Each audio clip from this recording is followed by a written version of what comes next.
Hello everyone and welcome back to the Unexplained Diaries. Here on this channel I share real-life encounters with beings from beyond the skies to help you unwind and drift off to sleep. Before we dive in, I would love to hear from you. Leave a comment and let me know where you're tuning in from. Now, find a comfortable spot, relax, and let's begin. My grandfather Walt lived about 15 miles outside Tonopah, Nevada. Dry patch of land off a two-lane highway, trailer backed up against a few acres of sagebrush and dust. I spent 2 summers out there with him when I was a kid, then again for a couple weeks after college, mostly helping him fix up a busted well pump and paint the deck. He wasn't much for stories, but he had this one thing he told me. Quiet like, when we were out walking past the old chicken coop one night. He said, "About once a month, maybe more, there's lights that come over the ridge. Not planes. They don't make a sound. They stop and sit there like they're looking." That was it. No big setup, no warning. Just said it like it was something he accepted a long time ago. I laughed a little, thought maybe he meant flares or drones or whatever, but he just shook his head and said, "You'll see if you stay long enough." I was 24 that summer. It was early August, hot enough in the day that you couldn't touch the metal railing on the porch. Nights were nice, though. Real still, real quiet. You could hear coyotes yipping way off near the hills. Maybe the occasional car roaring by on 95. But otherwise, it was just crickets and wind. I stayed up late most nights reading or poking around his tool shed, organizing stuff he'd never use again. I didn't think about what he said until about a week in on a Tuesday night. I'd gone out after dinner to sit in one of those cheap plastic lawn chairs by the fire pit. No fire going, just wanted to cool off. Sky was crystal clear, full spread of stars above me like someone threw salt across black velvet. Then I saw something. At first I thought it was a plane way out past the hills to the northwest, but it didn't blink, didn't move like a plane. It just hovered. A little ball of soft yellow light, maybe the size of a pencil eraser at arm's length. I watched it for a full minute before I called for Walt. He didn't come out, probably asleep already, so I grabbed the binoculars we kept by the back door. Even zoomed in, it didn't look like anything solid. Just a glow, sort of pulsing, but real slow and even. After about 5 minutes, a second one appeared, maybe half a mile to the left of the first. Same brightness, same size. Then a third, lower down. They didn't move, didn't shift positions or get closer, just sat there. I must have watched them for half an hour. They didn't make a sound, not even the static buzz you sometimes get with high-altitude aircraft. Then, just as suddenly as they came, they went out, all 3 within a second of each other. No dimming, no movement, just gone. The next morning, I told Walt what I'd seen. He nodded like he already knew, said they'd been doing that for years. "You watch long enough," he said. "They'll start moving. You don't want that." I didn't ask what he meant by that. A few nights later, I think it was Friday, I went out again, this time with a notebook and a cheap little field recorder I'd brought from school. I sat in the same chair by the fire pit and waited. Nothing at first, just stars and desert wind. Around midnight, I saw the lights again. This time, there were 4 of them, spaced wider apart. One a little lower than the rest, almost dipping behind the ridge. They were brighter now. Not blinding, but enough to cast a faint yellow glow on the tops of the hills. I don't know how high they were. Hard to judge distance in a place that flat. I hit record on the mic and whispered the time. 12:07 a.m. For about 10 minutes, the lights just hovered. Same pulsing glow, no sound. Then, slow, smooth, the highest one started moving. Not toward me, not away. Just sideways. Then it stopped. Another one dipped lower, almost behind the hill. I thought it was going to disappear, but it held there, right above the ridgeline. Then they all started to drift, real slow, to the east. Not in a straight line, more like they were circling something I couldn't see. No flashing, no noise. I felt this weird pressure in my chest watching them, like my lungs were heavy. Not fear exactly, more like being underwater. When they finally faded out, it wasn't like before. They didn't blink off. They just got dimmer and dimmer until I couldn't tell if they were gone or if my eyes were playing tricks. I stayed out another half hour listening. Didn't hear anything unusual, just wind through the dry grass, maybe an owl. The next day I played back the recording. My voice came through saying the time and then 30 minutes of desert noise. No strange sounds, no low hum or static or anything mechanical, just silence. Walt didn't want to talk about it after that. I brought it up again once, and he just said, "Don't look too long. Some things don't like being seen." I let it go. The last night I was there, maybe 2 days before I drove back to Reno, I woke up around 2:30 a.m. to this faint flicker coming through the window. Not flashing, not constant, just a slow pulse, like lightning far away but without the thunder. I got up, went to the front door, and stepped out barefoot onto the porch.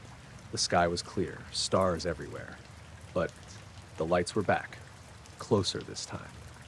Maybe 5 of them, hovering low behind the shed out past the chicken wire fence. Not on the property, but close enough that I could see the light glint off the old rusted tools Walt kept piled out back. They didn't move. Didn't flicker this time either. Just hovered there. I watched for maybe 2 minutes before one of them tilted, not sideways, but like it turned to face something. Then the others followed. Not turning in sync, it looked organic, almost like they were reacting to something. Then I heard this. I don't know what to call it. A thump, a deep sound, but not loud. More like something heavy landing far off, except nothing shook. It only happened once. After that, the lights drifted upward, real slow, and one by one they dimmed into the sky. That was the last time I saw them. Walt passed 2 years later. I went back for the funeral, stayed in a motel in town. His trailer sat empty after that. Someone eventually bought the land, maybe to build a solar array or something. I haven't been back since. Sometimes I look up satellite maps of the area. The hills are still there, the same stretch of road, the same ridgeline where I saw the lights. Nothing shows up in the photos though, just empty desert.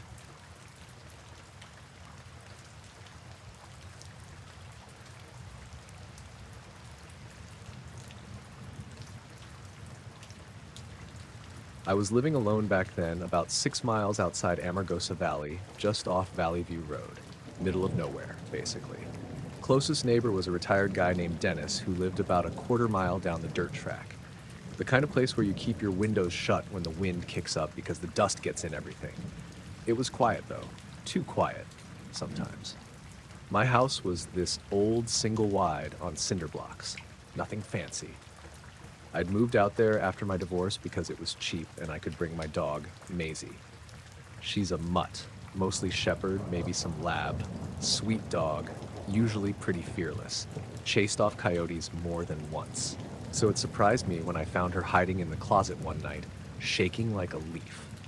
That was the second week of September. Weather was still hot during the day, but it cooled off fast after sundown.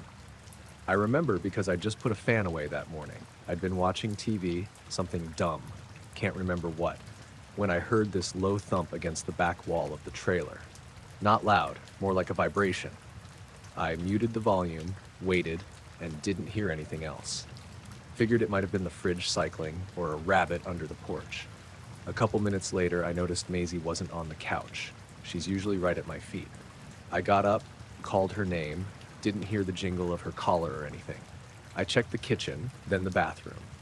Found her in the bedroom, jammed into the back of the closet, tail curled under her and panting hard. When I knelt down, she wouldn't come out. Her ears were flat, and she kept glancing up toward the ceiling, like she was tracking something I couldn't see. I tried coaxing her with a treat, even grabbed her leash, but she just whined and pushed herself further into the corner. That's when I noticed the air in the room felt weird. Warmer than the rest of the house, even though I hadn't touched the thermostat, and it smelled faintly metallic, like a wet penny.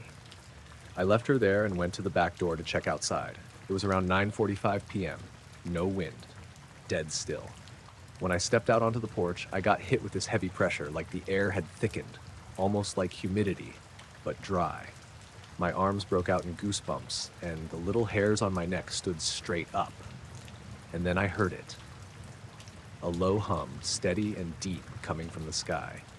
It didn't vibrate the ground or rattle anything, but I could feel it in my chest. Like standing too close to a big speaker. No direction to it, just everywhere. I looked up. The stars were visible, but a patch of sky directly overhead looked off. Not cloudy, not darker, just sort of blurred. Like heat waves coming off asphalt, except it was night and there was no heat. That shimmer hovered in place, maybe the size of a football field. It didn't move, didn't pulse, just hung there while the hum got slightly louder. I backed up to the door, trying not to blink. I don't know how long I stood there, maybe 30 seconds, maybe longer. Then, out of nowhere, the humming stopped. Cut off clean, like someone threw a switch. The shimmer above me flickered, literally flickered, like a bad projection, then vanished. Not flew away, just gone. Right after that, Maisie started barking like crazy from the closet. I went back inside and found her standing up, still in the closet, but looking toward the door now. She came out on her own and pressed against my legs.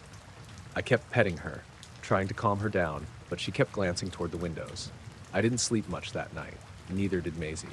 She paced the hall back and forth until close to dawn. I left the bedroom light on, something I never do. Every time I started to drift off, I'd swear I heard that humming again, way off in the distance, but when I sat up, it was dead silent. Next day, I drove into town to pick up some groceries and get out of the house. Ran into Dennis at the gas station, and I asked him, casually, if he'd heard anything weird the night before. He gave me this long look and just said, "That time of year," and walked off. I didn't press it. Later that week, I noticed something else. My porch thermometer, this little analog one I keep nailed to the post, was busted. The needle was stuck pointing all the way past the high end like it had spun too far. I tapped it, tried to reset it, nothing. Replaced it 2 days later. Maisie was back to normal by then. Still a little skittish at night, but not hiding anymore. The next time I took her out in the yard after dark, though, she wouldn't step past the porch. Just stood there with her nose in the air, tail stiff, like she was waiting for something. I didn't force her. I didn't see or hear anything after that. But every now and then, if I'm out late walking around back, I swear the air goes quiet in that same way. Too quiet. Like even the bugs and night birds are waiting for something to pass overhead.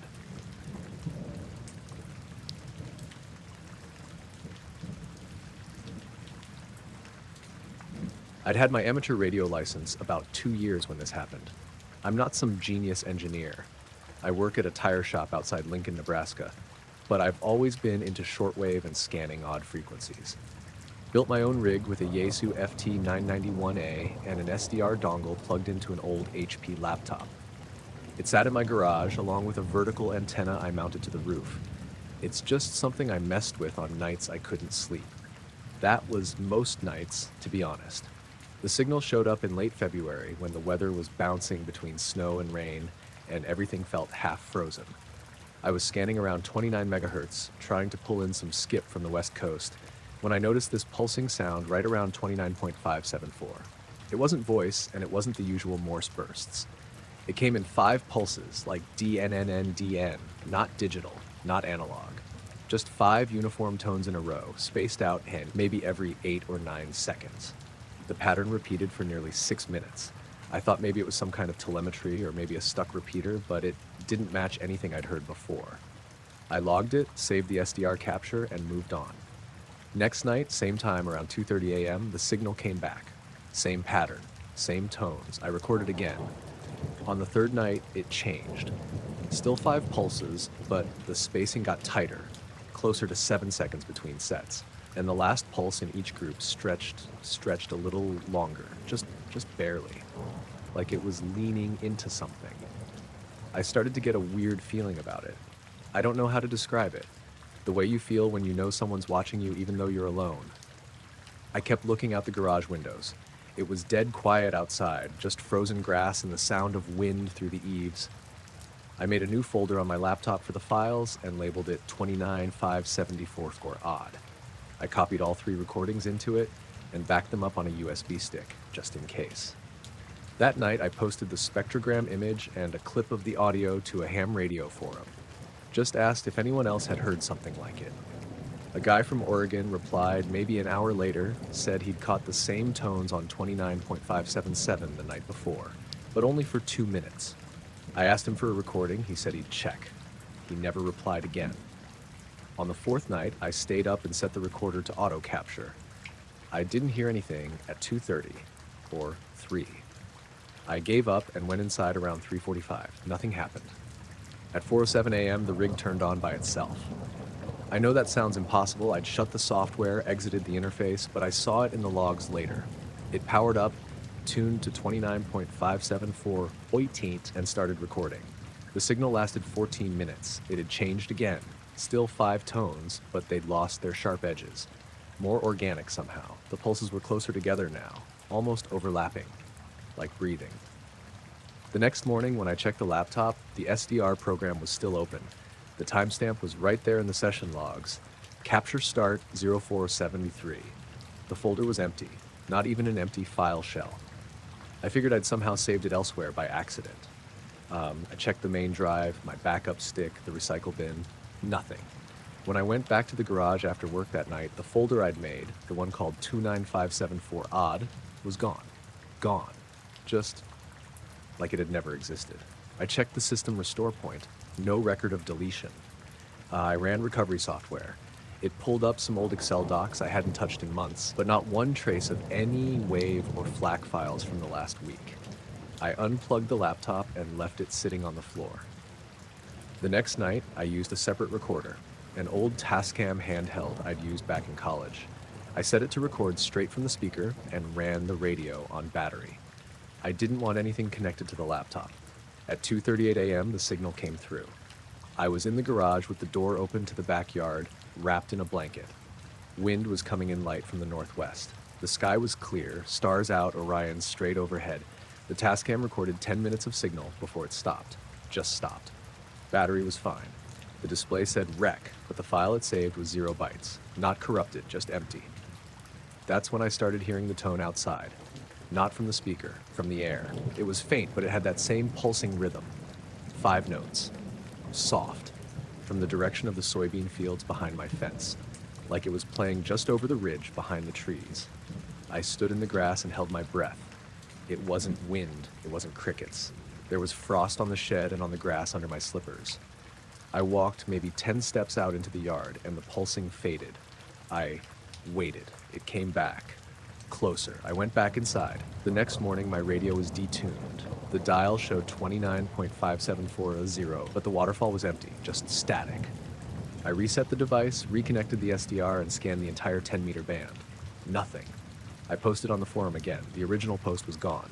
Not removed, just missing. The thread had vanished, along with the Oregon guy's reply. I searched his username. No account. That night, I left everything off. No radio, no recorder. I stayed in bed with the windows shut and curtains closed. At 2:30, the tone started again. Not from a speaker. From the house. It was coming through the walls. 5 soft pulses, a short pause, 5 more. It sounded like it was inside the pipes or the ductwork. I got up and checked the thermostat, the water heater, even the fridge. Nothing mechanical matched it. I stood in the kitchen for a while, not sure what to do. The sound wasn't loud. It just felt like it was waiting. It stopped around 3 a.m. I took the antenna down the next morning, packed up the rig, and put everything in a tote in the garage. That was 3 weeks ago. I haven't heard the signal since.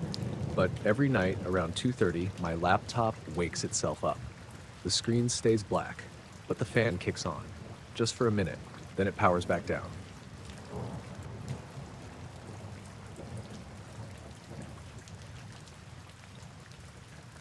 My girlfriend Megan booked the place. I'd never even heard of Rachel, Nevada, until we pulled off the 375. The extraterrestrial highway signs were cute in a kind of gimmicky way, but I figured it'd just be another boring stretch of desert. We'd been on a road trip from Phoenix up to Reno, mostly just for the hell of it. Hit a few ghost towns, hike around Zion, maybe try our luck at the tables for a night. Rachel was a stopover. One night. The motel was called the Moonlight Motor Inn, a row of 6 rooms shaped like a trailer from the 70s, all parked facing a cracked lot and miles of open desert. Nearest anything else was a dusty diner across the road, which looked like it hadn't changed since 1982. We checked in around 6:30, just before sunset. The guy at the front desk, older, white beard, wore a patch that said Randy, handed us a real key on a blue plastic tag. He asked where we were headed, and when I said Reno, he nodded like I'd told him we were driving to the moon. I remember he said, "You kids staying just the one night? That's smart." Then he kind of hesitated, looked out the window behind me, and added, "Don't go wandering after dark." I laughed, figured he meant like coyotes or snakes or whatever. Megan didn't even hear him. She was already walking toward the room. The place was surprisingly clean inside. Stained carpet, sure, but the sheets looked fresh. There was a little table by the window, a bulky old TV, a humming mini fridge, and not much else. We dumped our backpacks and walked over to the diner while the sky turned that bright orange you only get in the desert. Dinner was basic: burgers, fries, watery coffee. The only other people there were a couple truckers playing cards in the back. The jukebox played Patsy Cline on a loop. When we asked for the check, the waitress smiled, but it was the kind of smile where the eyes don't match. Like she'd heard the same joke 1,000 times. Back at the motel around 8:15, we cracked a couple beers and sat on the curb outside the room. It had cooled down fast. Still warm, but the breeze had picked up and the stars were coming out. I don't usually notice stuff like that, but out there, it was stupid how clear the sky was. You could see the Milky Way like someone had poured salt across black velvet. We weren't even talking, just sitting there watching the sky. Megan pointed out a few constellations. She knows that stuff better than me, and I spotted a couple satellites drifting past. Everything was dead silent except for the occasional gust of wind. Around 9, maybe a little later, Megan asked, "What's that one?" I followed where she was pointing, low in the sky, just above the hills to the south. At first I thought it was a plane.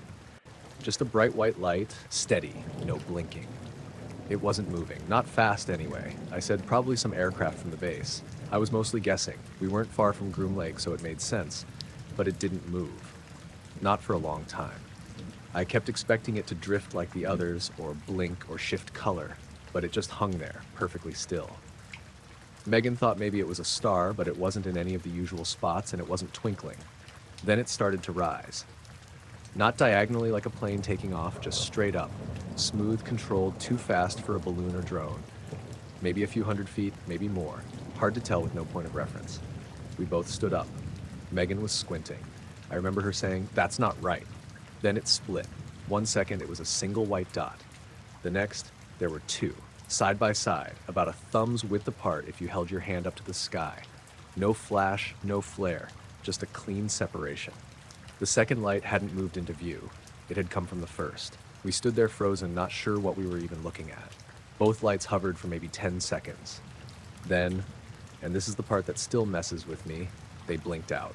Not faded, not flew off, just gone, like flipping off a switch. No contrail, no sound, no afterglow. 1 second they were there, the next they weren't. I looked over at Megan. She wasn't blinking, just staring at where they'd been. I asked, "Did you see that?" She nodded. "Yeah." We stood there another few minutes waiting for them to come back. They didn't. I scanned the sky. No planes, no satellites, just stars and more stars. We went inside around 9:30. I locked the door, which I never bother with at motels, and we didn't talk much after that. Megan sat on the edge of the bed, quiet. I turned on the TV for noise, but all we got was static. The screen flickered, then turned blue. No signal. I figured the place just didn't pay for cable anymore. Tried my phone, no bars, not even one. Megan checked hers, same. The signal hadn't dropped earlier.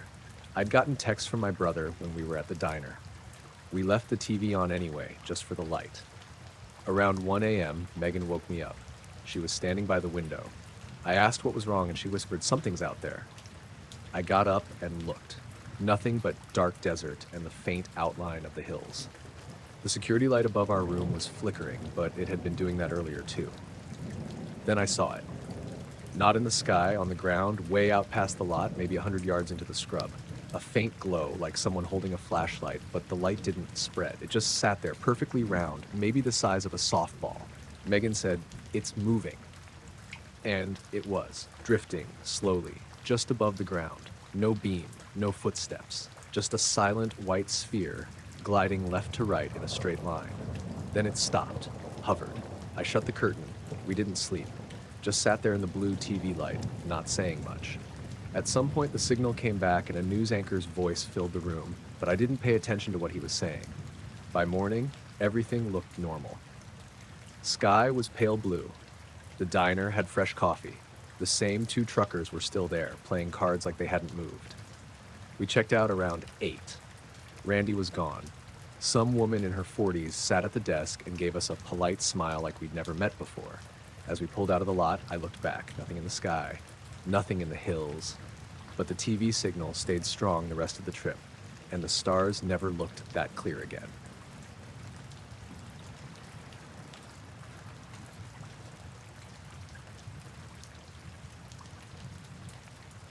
I worked at Dugway for 4 years. I wasn't some high-clearance scientist or anything like that, just a facility tech, part of the civilian support crew. My job was mostly infrastructure, HVAC, electrical routing, pressure systems, backup power, that kind of thing. The base is huge and mostly dead quiet. Lots of empty buildings, long hallways, places you never see anyone. Most of the people working there kept to themselves, and even if you were on the same shift, it wasn't like anyone volunteered much personal info. I spent the bulk of my time in Sector 3, older part of the facility, partially underground.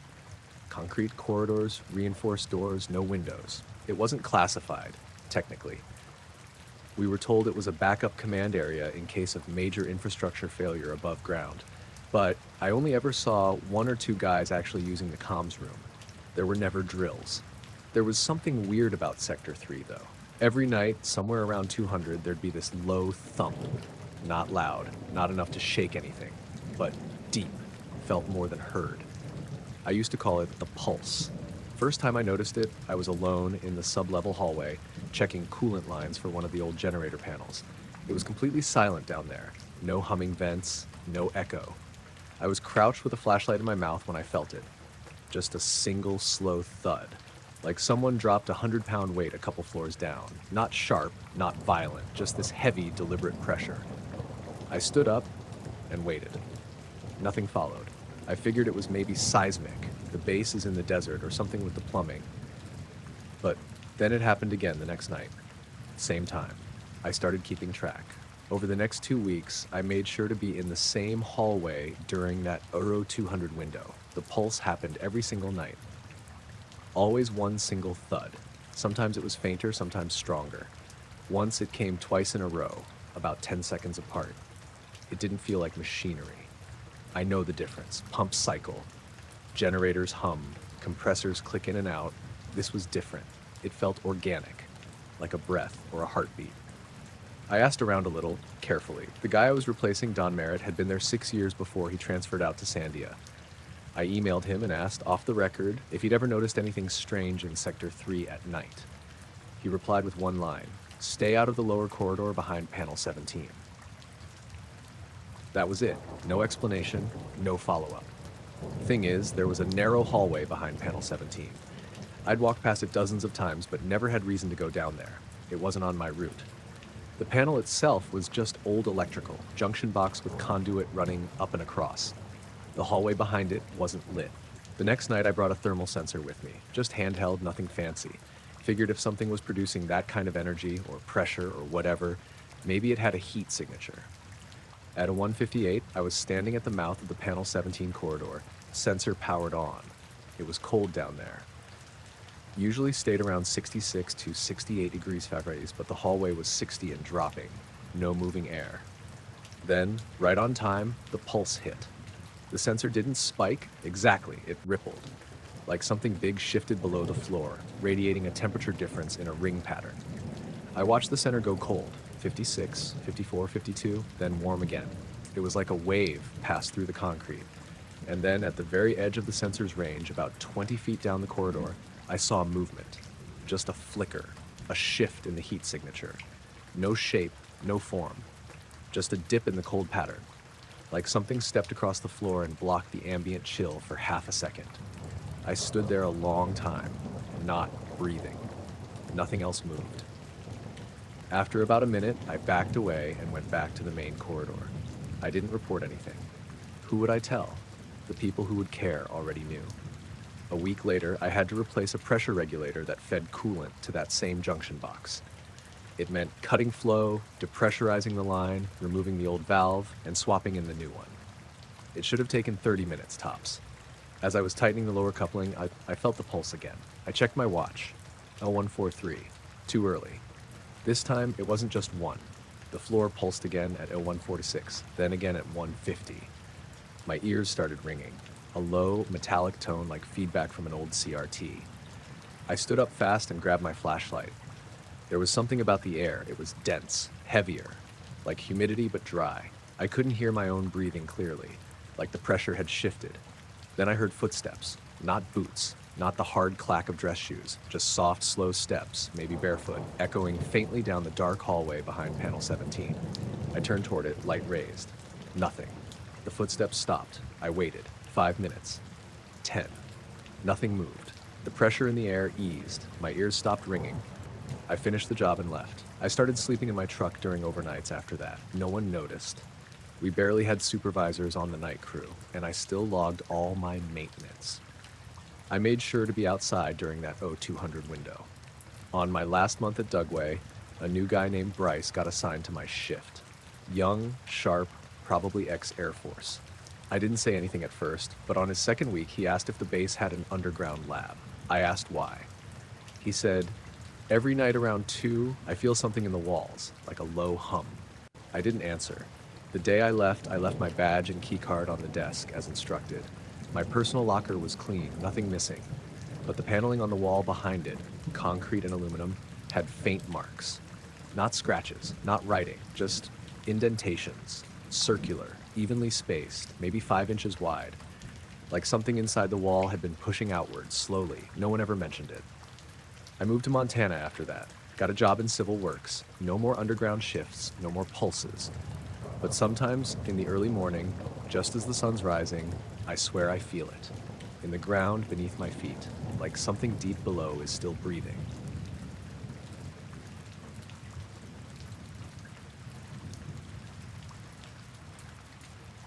I was stationed at a small radar facility outside Minot, North Dakota back in 2006.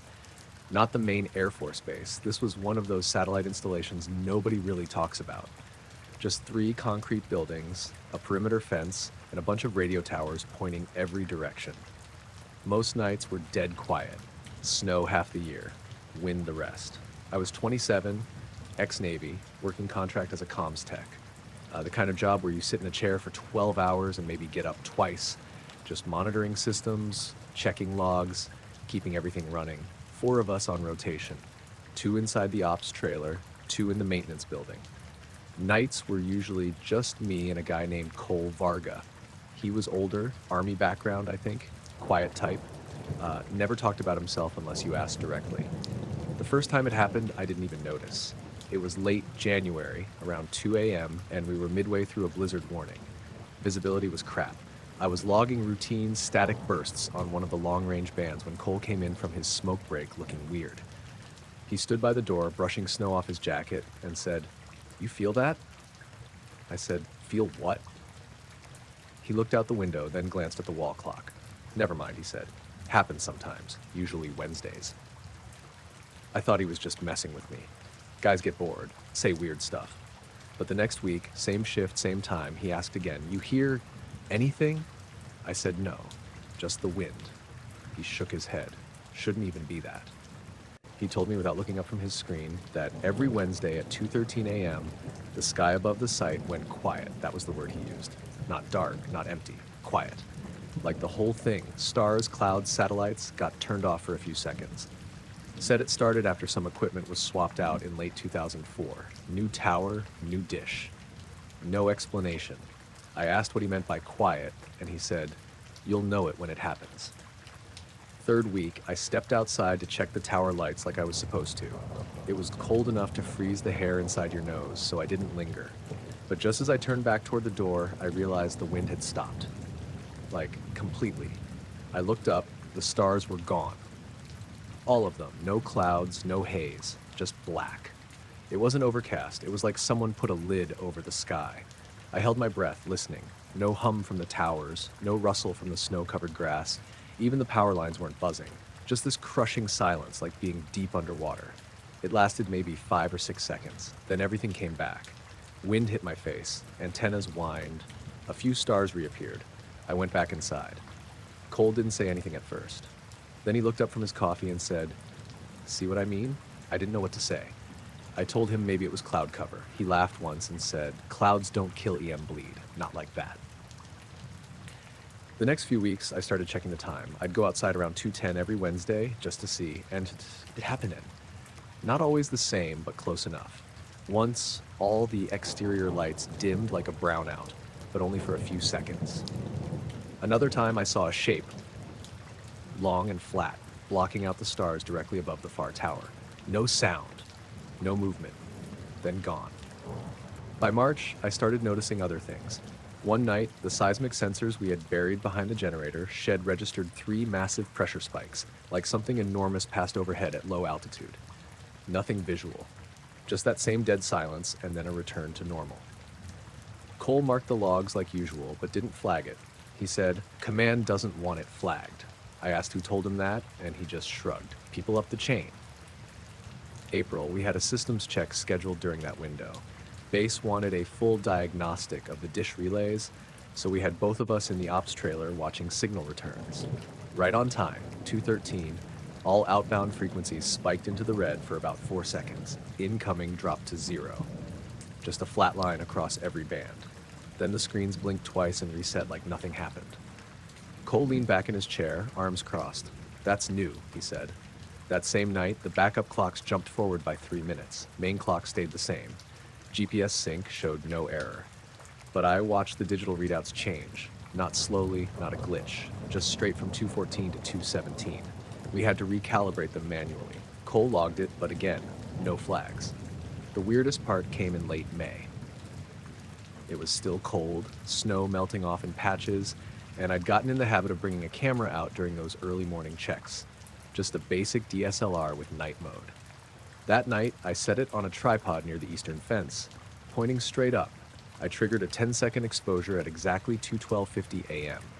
After the silence passed, I went back to check the shot. Looked normal at first. Then I zoomed in. There was something faint near the center.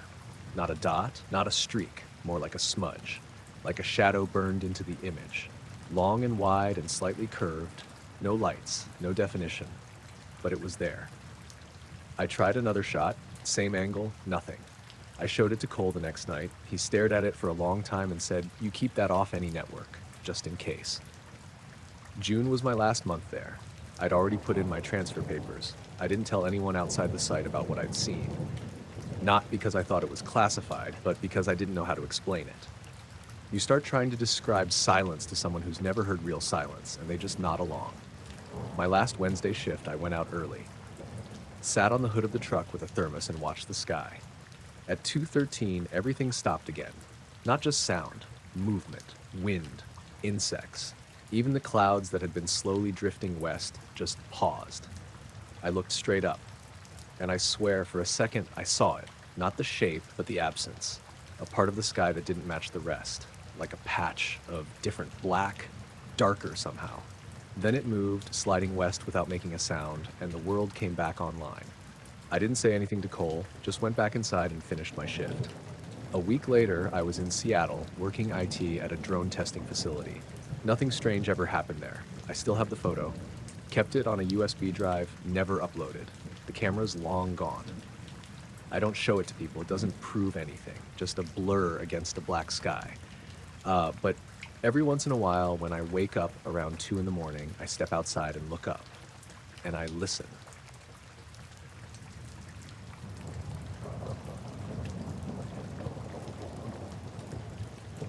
I was up in the Cascades that night, just outside Winthrop.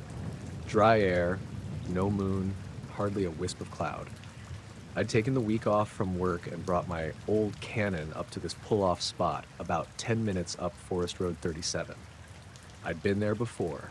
There's a small clearing off to the right, past the ditch, where you can set up a tripod without worrying about headlights from the road. I got there just after sunset, ate a sandwich in the driver's seat, drank a bottle of water, waited for the sky to really darken before setting up. Around 9:15, I carried my gear out, tripod, camera, cable release. No telescope, just a wide-angle lens and long exposures. I was mostly shooting for color. Big sky full of stars with the tree line along the bottom of the frame. Nothing fancy. By 10, I had a rhythm going. Set a 2-minute exposure, review, adjust aperture, shoot again. I was getting good noise levels around f4. The temperature dropped fast, probably low 50s, and the air smelled sharp. Pine, dry dirt, a little smoke from distant fires, maybe. Totally silent out there, except for some bugs and the occasional creak from the trees. Around 10:30, I set up for a longer shot, 5 minutes this time. I wanted a slight star trail effect to contrast with the static trees. I clicked the shutter, walked back to my car, and leaned against the hood while I waited. Didn't look at the sky while it exposed, just kind of zoned out, listening. No wind, no rustling. Every now and then I'd hear a pop from the forest, like a branch cracking in the distance. Normal stuff. When the timer went off, I walked back to the camera and checked the screen. The first thing I noticed was that the stars looked fine. Nice arcs, good separation. But across the upper left quadrant of the image was a blurred looping shape. A light trail, kind of like a lowercase cursive E flipped on its side. It was too large and too bright to be a bug, and it didn't match the path of any aircraft I've ever seen. I zoomed in. It was a single continuous line, almost white in the middle, fading to bluish at the edges. Perfectly smooth curve, like it was drawn by a compass. No blinking, no tapering at the ends. I looked up at the sky, same area I'd pointed the lens. Nothing there, just stars. I thought maybe it was a drone, but there hadn't been any sound. No hum, no mechanical buzz. And it would have had to move incredibly fast to trace a shape like that in 5 minutes. Fast and silent. I scanned the sky again, then the treetops. Everything was still. I checked the camera settings again, thinking maybe there'd been a shutter error or a flare, but it wasn't overexposed. No lens flare. Just that loop. I opened the raw file and tried to adjust the contrast. Didn't help. The shape was solid, not a reflection or a glitch, the kind of thing that should have been visible with the naked eye. I looked around, didn't see anything, but I had the feeling I wasn't alone. Not watched, exactly, just like something was nearby, like standing too close to a live wire, even if you can't see it. I took one more exposure, same settings, same spot, and waited again, this time staring at the patch of sky the camera was aimed at. Nothing moved. No planes, no birds, no flashes. When I checked that frame, it was completely normal. I tried a few more, shifting the tripod slightly each time, all clean. After a while, I packed up, feeling kind of unsettled, but not scared. I drove back to the cabin I'd rented, went to bed around midnight. I didn't sleep well. The next morning, I transferred the files to my laptop. The photo with the loop looked even weirder on a big screen. The line had this precise curvature, almost mechanical, and the brightness was consistent all the way through. No motion blur, no change in exposure where it began or ended. It didn't even cross any stars. It passed between them, like it knew where to move to avoid touching anything else in the frame. I showed it to a friend a couple days later, Neil, who used to fly Cessnas out of Yakima. He said, no way that was a plane or a drone. He thought it might have been a satellite flaring, but the loop shape didn't make sense for that. Satellites move in straight lines, not tight spirals.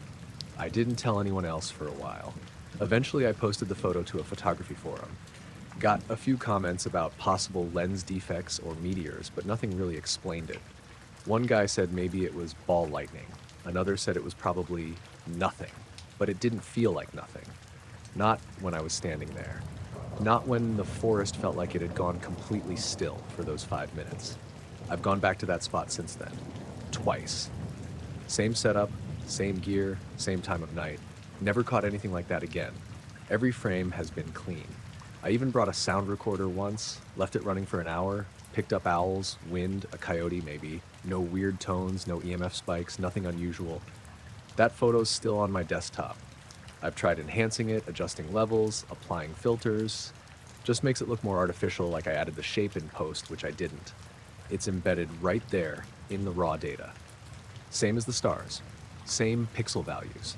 It's the only shot from that trip that I didn't post anywhere else.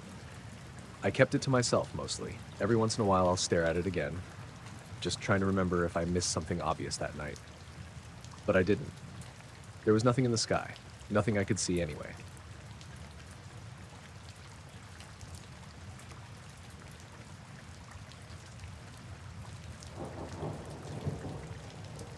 We were driving out toward Rachel in my dad's old Suburban, trying to make the most out of a 3-day weekend. Just me, my wife Lisa, our 10-year-old daughter Ellie, and my brother Dean, who had flown in from Austin. I'd always wanted to see the black mailbox and maybe camp near the old Little Ellie Inn. Not because I'm into aliens or anything, I just like remote places, and I figured the desert would be quiet. We came up from Alamo around noon and got on the 375, the extraterrestrial highway. Road was dead, as expected. Clear skies, no wind, about 84 degrees. I'd filled up at that Sinclair back in Ash Springs, so we were good on gas. Ellie had my phone in the back, playing some kind of game. Lisa was half asleep in the passenger seat. Dean was flipping through the radio, trying to find a station that wasn't static. Right around mile marker 34, something weird came through the speakers. Not music, more like voices. Quiet, distant, kind of overlapping. Dean paused and turned it up. At first I thought it was a foreign talk show, but it didn't sound like any language I recognized. And it wasn't just one station. He kept scanning, and it stayed the same. It'd fade for a second, then come back. Same tone, same rhythm, like it was on top of every channel. Then it cut out completely after we passed mile 35. Total silence, except for the static. Dean looked at me and said, "That was creepy." I didn't say anything. I was watching the rearview mirror. I thought I saw a shimmer behind us, like heat waves, but there was no heat coming off the pavement. It was cool enough that the hood wasn't even radiating. We got to Rachel around 1:30 and pulled into the gravel lot behind the inn. There were a few RVs parked. A couple from Utah who had a telescope set up near the picnic tables, but otherwise the place was dead. Ellie ran around the UFO statue, and we ordered burgers. I asked the woman behind the counter, June, about camping spots without too much wind. She told us about an old cattle turnout a couple miles north that had decent ground and no washout. We set up there around 4 p.m., pitched the tents behind a small rise with a view of the mountains to the west. I could see the dust trail from the highway, but not the road itself. We cooked hot dogs over a camp stove and watched the stars come out. No cell service at all, which was fine. Lisa had a book, Ellie was messing with glow sticks, and Dean and I split a couple beers. Around 8:45, the radio started up again. The same suburban radio we hadn't touched since lunch. The keys weren't even in the ignition. We had everything powered down. But the speakers made this low, faint crackle. Then those voices came through again. Just a whisper at first. Then it rose for about 5 seconds, then dropped back to silence. Ellie said, "Is someone talking?" Dean went over to the car, opened the driver door, and turned the key to accessory. No display, just black, but the audio was on, no station, just those voices. Still layered, still unintelligible. Lisa came over and leaned in. We all listened for maybe 10 seconds. Then it just stopped again. Dean shut the door and said, "Okay, that's weird." I agreed, but I didn't feel scared. Not yet, just unsettled. Something about the timing, always when we were near that part of the highway, or maybe within range of it. We slept okay. The wind picked up a little after midnight, but the tents held fine. No strange lights, no dreams. In the morning, we packed up, drove back into Rachel for coffee, then started heading home the same way we came. And again, right at mile marker 34, the voices came back. Same pattern, a sudden quiet drop in the engine noise, then a rising swell of those strange, overlapping voices. I looked at the dash. The display blinked a few times and reset to 12. Dean didn't touch the tuner, but we could hear it. I slowed down to 45 and kept an eye on the roadside. Ellie said her ears hurt. Lisa looked out the window and whispered, "Do you see that?" I glanced over.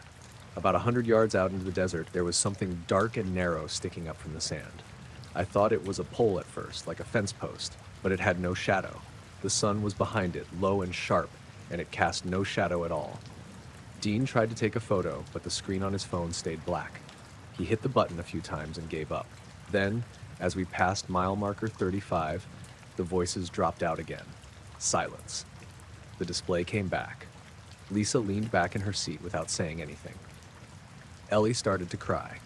I pulled over and gave her a Gatorade, and we sat on the shoulder for a while. When we got home, the radio worked fine. Dean's phone rebooted by itself around dinner. Nothing saved from the desert, no photos, no recordings. He swears he tried. 2 weeks later, we were in town, picking up parts for the water heater, When Ellie asked if we were going back to the place with the whisper voices, I said no. She said good. Then she told me that when we passed the marker the last time, she saw someone walking behind the fence line, out in the scrub. Not a car, not a person. She said it walked with its arms straight down and its head too low. I asked why she didn't say anything at the time, and she said she didn't think we'd believe her. She's not the kind of kid who makes stuff up. I never saw it. But I remember the shimmer in the mirror, like heat without heat. And the sound. I can't describe it well. Not words, but not random either. Almost like instructions or warnings, just not in anything I could understand. It didn't feel like radio noise. It felt directed, focused, like it knew we were there.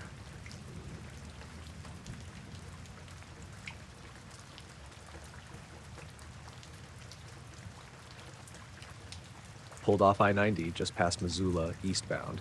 It was one of those unmarked gravel pullouts with a view of nothing but pine and sky. July, mid-afternoon, temperature hovering around 97. My logbook was full for the day, and my eyes had been doing that flutter close thing for the last 30 miles, so I parked the rig, killed the engine, and climbed into the sleeper to grab 30 minutes. I remember checking my watch before laying down, 2:41 p.m. Set an alarm for 3:10. I always set it 29 minutes exactly. Keeps me from falling too deep, too fast. I've done this routine 100 times. Felt like I closed my eyes for maybe 5 seconds. Then I opened them and everything was weirdly quiet. The truck was cold. Not just cooler than before. Cold. I hadn't turned on the AC. The cab lights were off. My phone was black. For a second I thought the battery died, but when I clicked it on, the home screen said 4:08 p.m.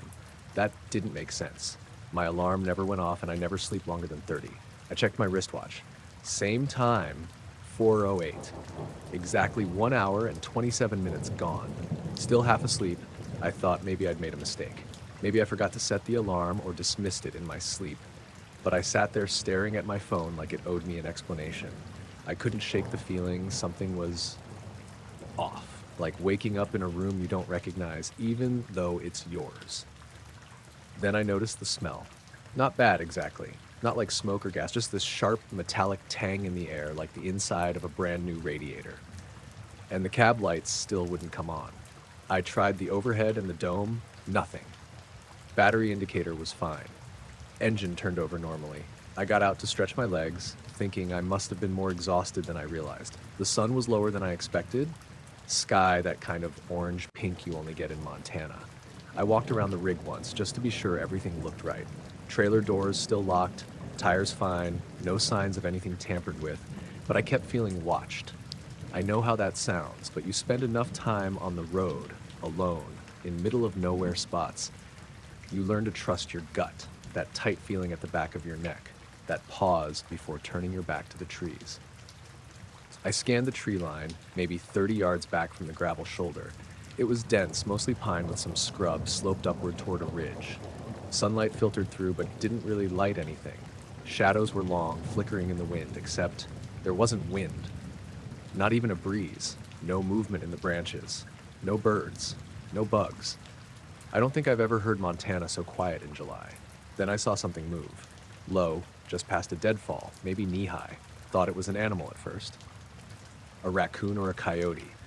But it didn't move like that. It was smooth. Almost too smooth. I only caught it for a second before it slipped behind a stump, but something about it didn't register right. I stepped closer to the shoulder, trying to get a better look. That's when I saw the others. 3 of them. Low to the ground, maybe 2 feet tall, spaced apart but moving in sync, like they were flanking something. I couldn't make out faces or details, just small, pale figures half concealed by branches. They weren't walking, more like gliding just above the forest floor. No footsteps, no noise. I froze. My brain kept trying to file them under something familiar. Deer fawns, hikers' kids, pranksters, but nothing fit. The way they moved didn't feel right. No bobbing or shifting, just this straight, steady glide. All 3 turned at the same time, like they knew I was watching. I backed toward the cab, keeping my eyes on the woods. The second I reached for the door handle, my headlights turned on by themselves. High beams. No one in the driver's seat. No one around. The lights flooded the trees, and the figures were gone. just empty forest again. I climbed in and shut the door, locked it, and sat there gripping the steering wheel like an idiot. I kept the engine off and didn't touch anything. I didn't even want to breathe loud. I don't scare easy, but I wasn't about to go wandering into the woods to prove I'd imagined it. After maybe 5 minutes, I got the nerve to start the engine. Everything lit up normally. Dash readouts, GPS, AC, all working. My phone buzzed like it just got service back. No new notifications. I pulled back onto the interstate and drove for 2 straight hours before stopping again. Later that night at a pilot off I-15, I checked my dash cam. I always leave it rolling, even when parked. But that afternoon, from 2:42 to 4:09, it was just static. No video, no error message. File was there, just empty noise. Every other day, before and after, was fine. I thought about telling dispatch, thought about calling someone, but what do you say? Hey, I lost track of time and saw some kids floating in the woods. Didn't seem like the kind of thing you could file a report about. I marked that stretch on my map. Don't stop there anymore. Doesn't matter how tired I am, I'd rather pull off 20 miles further or drive through the night. I kept the dashcam file. Still have it somewhere. Sounds stupid, but sometimes I play it back hoping maybe there's something I missed. A shape, a sound, anything. But it's just static.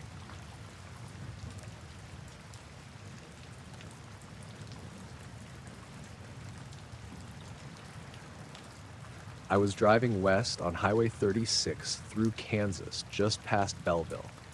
This was in late July, 2 summers ago.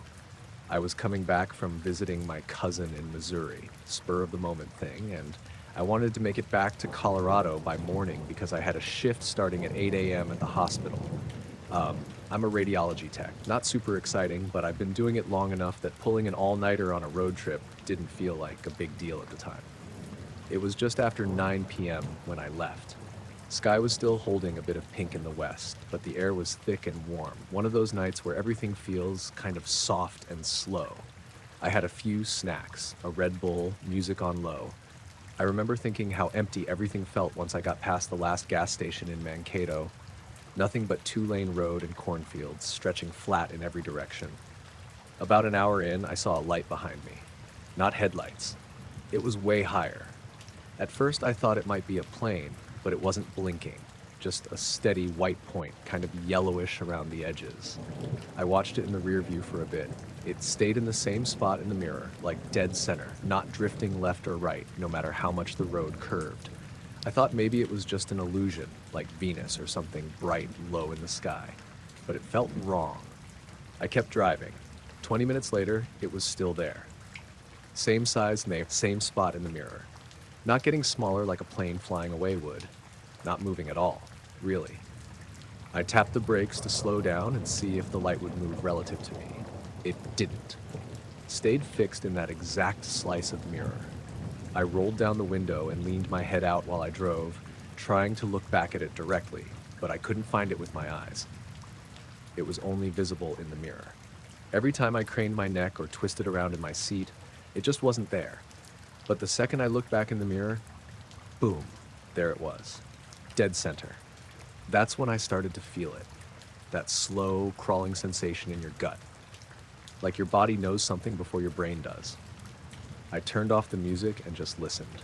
My tires humming on the pavement, a bit of wind, some rattling from the cooler in the back seat. Otherwise, nothing.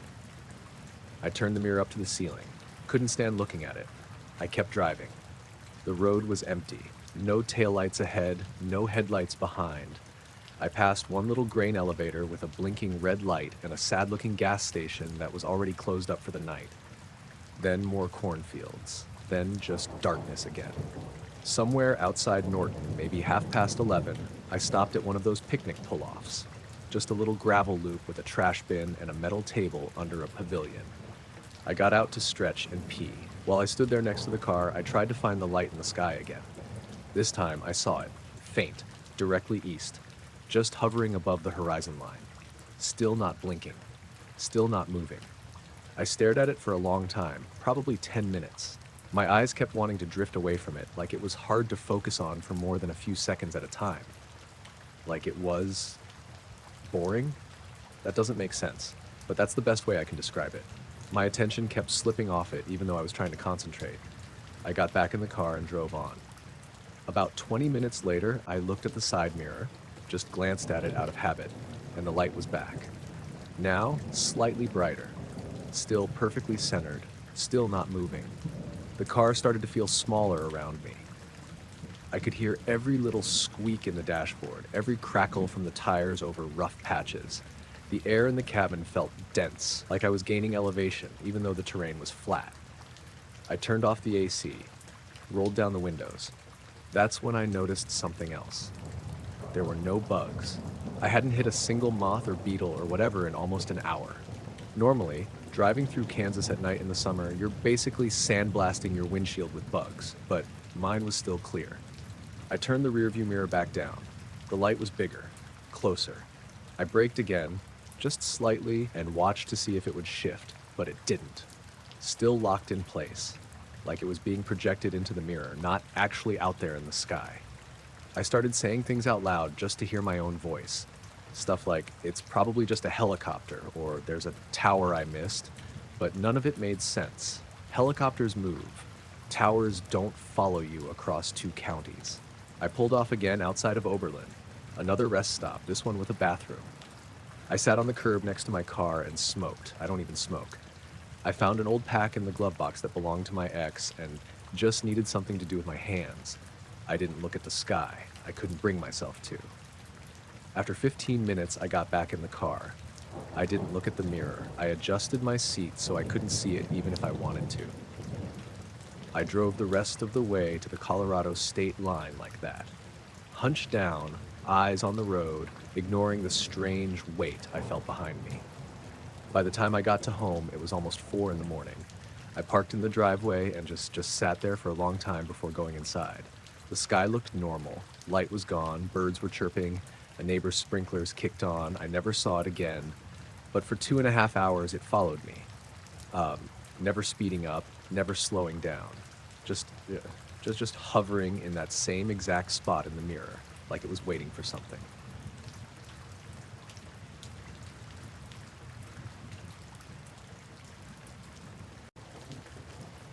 I was the night guy for a comms outpost up near the edge of Glacier National Park. Nothing glamorous, mostly just routine maintenance, system checks, logging downtime if a relay went out. The place sat about 6 miles off the main road, tucked into the tree line, surrounded by nothing but forest and snowpack half the year. We had generators, backup systems, the whole deal. I was there 5 nights a week, mostly alone. My name's Tom Reyes.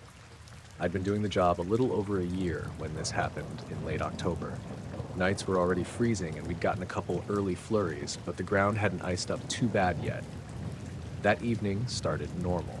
I drove in just before sunset, maybe 5:45, unlocked the gate, let it close behind me, parked next to the main cabin. There's only one structure, a squat concrete building with a satellite rig out back, 2 generators, and a steel antenna tower about 40 feet tall. No windows. It's secure, but not like Area 51 or anything. Just padlocks, a motion light above the door, and cameras feeding back to the telecom's regional office in Kalispell. Inside, it's just a little kitchen setup, a cot, storage shelves, and then the server equipment, blinking lights, cables, fans humming. I usually spent the night checking voltages, reconfiguring the routers when they dropped out, logging maintenance on a clunky old laptop. That night, around 9 p.m., I stepped outside to get a wrench set from my truck. One of the fans on the tower housing had started to rattle, and I figured I'd tighten the bolts while I had some time. I grabbed the case, plastic black about the size of a briefcase, set it on the gravel by the base of the tower while I checked the fixture. I remember getting distracted because my phone buzzed. A message from my brother, and I went back inside to answer it. I was maybe gone 5 minutes. When I came back out, the case was open. Every tool, wrench, socket, extension was laid out on the gravel in a perfect spiral. It started with the smallest Allen key at the center and worked its way out to the full-length torque wrench on the outside. The spacing between each tool was exact, same curve, same orientation, nothing touching, nothing haphazard, just a clean, intentional shape. I stood there for a long time thinking maybe I was looking at it wrong. Maybe it fell and spilled weird, but the gravel wasn't disturbed. no scatter marks. The case was laid neatly beside the spiral, snapped open, hinges facing south. I looked around, forest to the east and north, slope rising behind the tower, road back to the gate. No lights, no tracks. Just the crunch of gravel under my boots and the creak of the guy wires swaying a little in the wind. I said out loud, "Okay, what the hell?" just to break the silence. I was the only one with a key to the gate and the building. Cameras outside the cabin never triggered, and there's no cell signal out there strong enough for anyone to live stream a prank or whatever. I crouched down and touched one of the wrenches. It was cold, colder than the others somehow, and a little damp, like it had been sitting out longer than 5 minutes. But I'd just taken it from the truck. The others were dry. I didn't put the tools back right away. I just stood there trying to figure out how long I'd really been inside. I checked my phone, it had been 7 minutes. I checked the timestamps on the log computer when I went back in. My last entry, noting the fan issue, was at 9:12. My reply to my brother was sent at 9:19. It lined up. I thought about calling my supervisor, but what would I even say? Hey, someone rearranged my tools into a pattern. Send help? So I cleaned them up, put everything back in the case, latched it, and brought it inside. I didn't go back out the rest of the night. Around midnight, the generator hiccuped, not fully out, just a brief dip. And when I checked the monitors, the feed from camera 3 was gone. That's the one facing the tower. The others were fine. I rebooted the system, and the feed came back, but the footage between 9:15 and midnight was just gone. No error message. No signal. Just black, like the lens was covered. When I went out the next morning to check the camera, the lens was clean. No frost, no smudges. But the mount had been twisted a few degrees off its bracket. Not enough to change the view, but enough to notice. Like someone had touched it, then put it back. I drove straight to the Kalispell office after my shift ended. I didn't sleep. I showed the footage to Charlie, the tech guy, and he watched it twice without saying anything. Then he asked if I dropped the camera or reconfigured it. I said no. He asked again. I said no again. He told me to let him keep the SD card and offered me a few days off. I didn't argue. When I came back the following Tuesday, the camera was replaced with a newer model, and my old wrench case was missing from the truck. There was a brand new one waiting for me inside. Same brand, fully stocked, arranged alphabetically. I never asked who replaced it. I didn't want to hear the answer.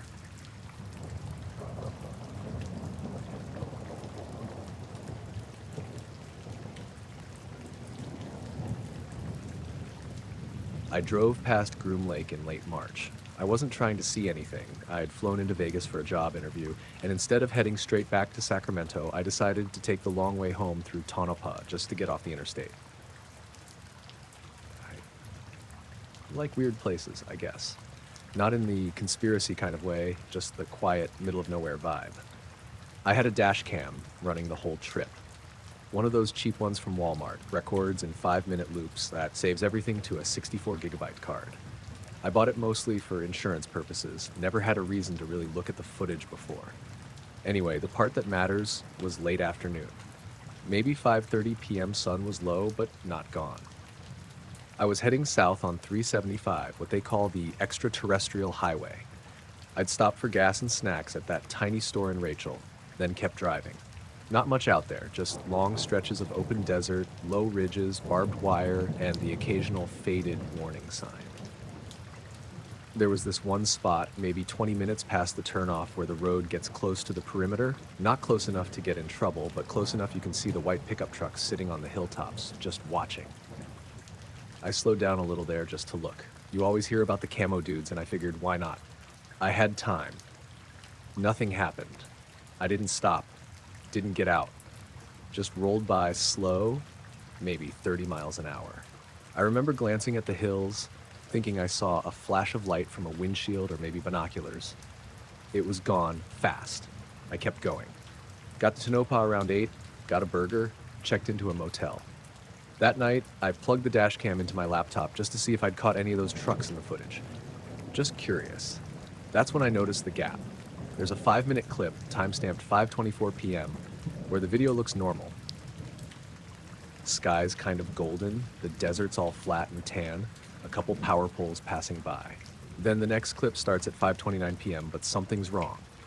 The whole screen is black for the first 14 seconds. Not fuzzy, not corrupted, just pitch black, like the lens was covered. No audio either. Then, out of nowhere, the video cuts back in like nothing happened. Road, desert, same angle, same speed. I watched it 5 times, trying to figure it out. The transition was clean. No digital noise, no jump, just 14 seconds of solid black. Everything else on the card was fine. Every other clip had clean starts and stops with audio. This was the only one with a blackout. I figured maybe the camera glitched, but it didn't skip. The timestamp didn't jump ahead. It ticked through every second from 5:29 to 5:29:14. Then the video came back like normal. The camera thought it was recording the whole time. That bothered me. A glitch would skip, right? Or freeze. But this wasn't a skip. It was just black. I thought maybe it was the sun. Maybe I passed into a shadow or something. But I pulled up the GPS and satellite view, and that stretch of 375 has no overpasses, no tunnels, no tall trees, nothing. Just open sky and low scrubland. The weirdest part was that the scenery didn't change at all between the last frame before the black and the first frame after. Same power pole in the distance. Same curve in the road, like the world stopped moving for those 14 seconds. That bugged me more than anything. I went back and watched the footage from the clip before and after, just in case. In the 5-minute segment before, I noticed something subtle I hadn't caught the first time. Around 5:26, the sunlight changes for a second. Everything gets slightly dimmer, like someone turned down the brightness. Then it fades back in. It's quick. I only noticed because the shadows on the dash shifted, even though the road didn't. In the segment after the blackout at 5:30, the camera picks up this low sound, hard to describe, like a subwoofer hum just at the edge of hearing. It lasts maybe 3 seconds, then fades. I didn't hear it at the time, or if I did, I don't remember. I drove that whole stretch in one go. Never stopped. The odometer didn't show anything weird. I checked the trip log I'd been keeping. Distance matched the map. But I kept thinking about that blackout. Next morning, still in Tonopah, I drove back up the highway. I stopped at the exact stretch where the blackout happened, using the GPS coordinates from the footage. There was nothing there. No marks on the road, no tire tracks, no poles or wires or buildings. Just open dirt on either side, some scrub brush, and a fence way off in the distance. I left the dash cam running again, drove the same direction, same speed, watched the footage that night. No blackout this time. Everything recorded clean. But while scrubbing through, I saw something else I didn't expect. In the same clip, the one recorded that second day, right at 5:29 again, there's a flash frame, like a single frame, not even a second long. It's not black, it's white. Bright white. Too fast to notice unless you pause it just right. Everything goes overexposed, like someone turned on a floodlight right in front of the lens. Then it's gone. I slowed the video down. Frame by frame, there's no shape, no source, just pure white across the entire screen. Then it cuts back to normal. It doesn't happen in any other part of the trip. I stopped using the dash cam after that. I still have it, and the footage is all backed up on a drive. Every once in a while, I think about showing it to someone, maybe posting it online, but I always decide not to. There's nothing to explain. Just a clean 14-second blackout in the middle of nowhere. Then a flash the next day in the exact same place.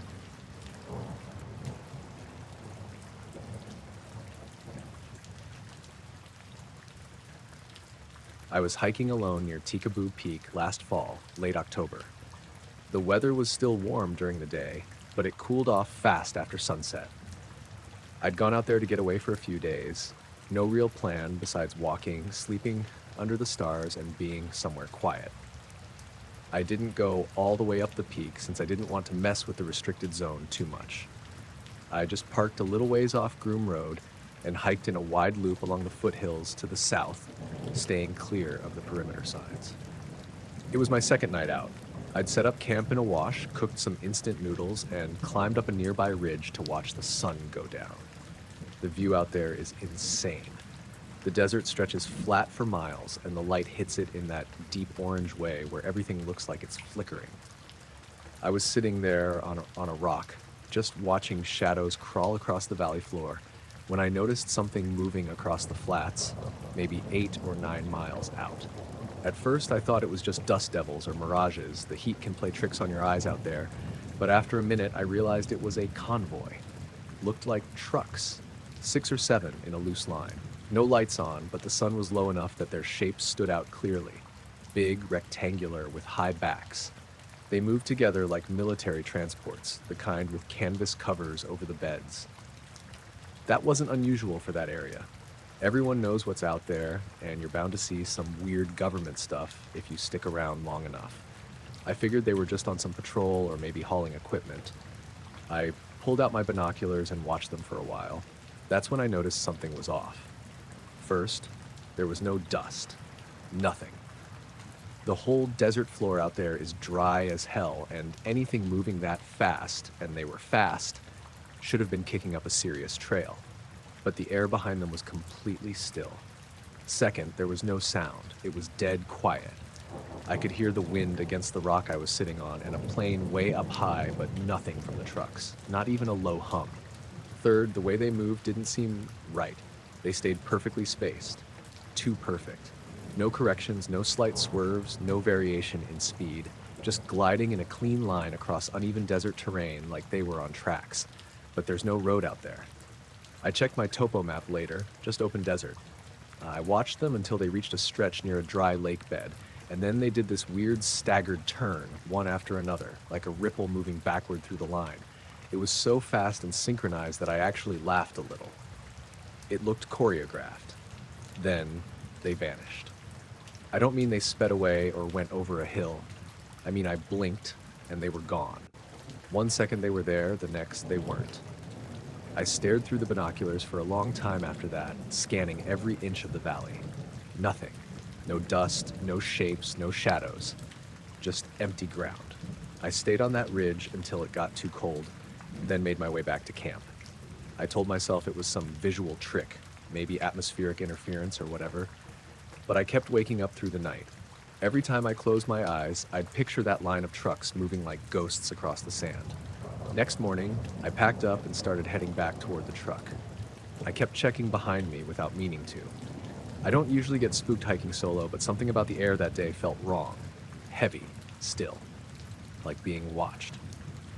About halfway back, I stopped to eat and rest in the shade of a boulder. That's when I noticed something new. There were tire tracks nearby, not fresh, but not old either. Big ones, dual tread, like what you'd see on military vehicles, but they didn't follow any trail. They cut across scrub brush through dips and rises in a line too clean to be natural. I followed them for about 20 yards before they just stopped. No curve, no fade out, no turn, just ended in the middle of the desert. The ground wasn't disturbed past that point. No footprints, no drag marks, no animal prints, just untouched dirt. I didn't like it. I turned around and went straight back to my truck. On the drive out, I passed one white SUV parked near the boundary signs. No markings. Tinted windows. I slowed down a little out of curiosity and the driver looked up at me. Just a man in dark sunglasses. He didn't wave, didn't nod, just watched me until I drove out of sight. I haven't been back since.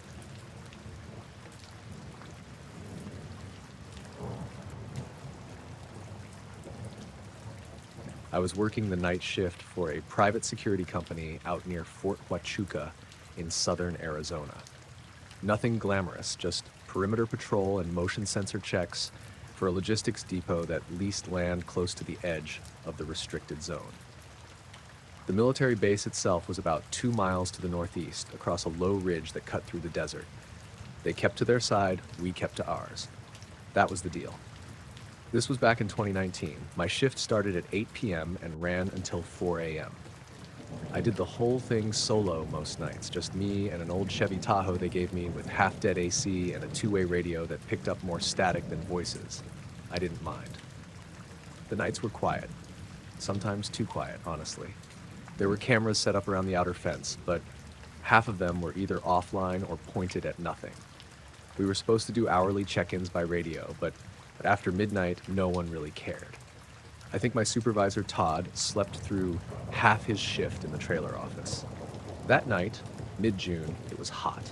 Even after sundown, the heat clung to everything. I had the windows down and a cooler full of ice water in the back seat. Around 1:40 a.m., I parked up at the southern checkpoint, just a little gravel turnout near the wash, with a busted streetlight overhead. I was sitting there filling out some log sheet, listening to a Diamondbacks game from earlier that evening, when I noticed the light. At first, I thought it was a plane, a single bright point above the ridgeline, just hanging there. It wasn't blinking, just steady and white. I watched it for a minute, thinking maybe it was a drone, but it wasn't moving like one. No bobbing or adjusting, just still. Then it started to descend, slow, smooth, dead silent. The ridge blocked the base beyond it, but I'd driven those roads before. I knew the layout. This thing was lowering down behind the crest, right in the direction of a comms station the Army used. A spot with satellite dishes and weird radar domes. They'd chased us off that land once when we got too close on patrol. I watched the light sink lower and lower until it disappeared behind the ridge completely. I waited, expecting to hear something. A chopper. Ground vehicles. Anything. But it stayed quiet. I keyed the radio and called it in. "Dispatch, this is Unit 7, over." Crackle. Then Todd's voice, groggy. "Go ahead, 7. I've got a bright descending behind Sector C ridge. Silent. Looked like it went down just north of the dish array. Nothing for a beat. Then Todd came back with, "Yeah, that happens sometimes. Just log it." I sat there holding the mic. "Say again?" "Don't worry about it. Write it in the notes. Don't go over there." I didn't like that answer. Todd didn't sound surprised. He sounded like someone repeating something he'd been told before. I put the radio down and kept watching the ridge. Still no sound. No glow. No sign of anything. After maybe 5 minutes, the Tahoe's dash screen flickered. Not off, more like static. The backup cam blinked on for half a second, even though I was in park. The radio went silent. I smacked it once and the feed came back, but the game was gone. Just dead air. That was enough for me to get moving. I drove slowly back toward the north service road that skirted the edge of the base. The gate was locked, obviously. We weren't allowed past the inner fence, but there was a decent view of the ridge from a spot near the water tank. I parked there and killed the engine. No light, no movement, just the desert breathing quietly in the heat. Then the sensor alarms lit up. Not the cameras, those were still useless. But the old metal motion detectors along the fence started pinging. First in zone 4, then 5, then 6. Like something was pacing the perimeter on the other side. I opened the driver's side door and stepped out with my flashlight, shined it down the line. Nothing. No wind, no animals. But the sensors kept going off, steady intervals, one after another, like footsteps circling the place. I backed into the Tahoe and radioed it again. "Todd, we've got multiple sensor hits along the north line. Something's moving out here." His voice came back slower this time. "Don't engage. Just stay in your vehicle." I asked if he could see anything on the camera feed from the trailer. He said no. Static across half the monitors. Told me not to approach the fence. Told me again to log everything and wait it out. That pissed me off, honestly. I wasn't new. I'd been out there a year already, and I'd never heard of anything like that. I grabbed the spotlight from the back seat and walked to the fence anyway. Still nothing. No sound, no tracks. But the sensors were going nuts. Then, just as suddenly, they stopped. Every zone fell quiet, like someone had flipped a switch. The spotlight flickered in my hand, then died. I walked back to the Tahoe and sat there with the windows down. The air felt wrong. Heavy. I kept checking the mirrors. Nothing. Around 2:30, the radios crackled and came back to life on their own. Static first, then voices again. I checked the dash. Everything was normal. Again. I did one last loop of the property before heading back to the trailer. When I walked in, Todd was already packing up his stuff. He didn't look tired anymore, just distracted. I told him what I saw, what the sensors did, what the equipment did. He didn't even write it down, just nodded and said, "They don't tell us everything." I left that job 6 months later. Never saw the light again.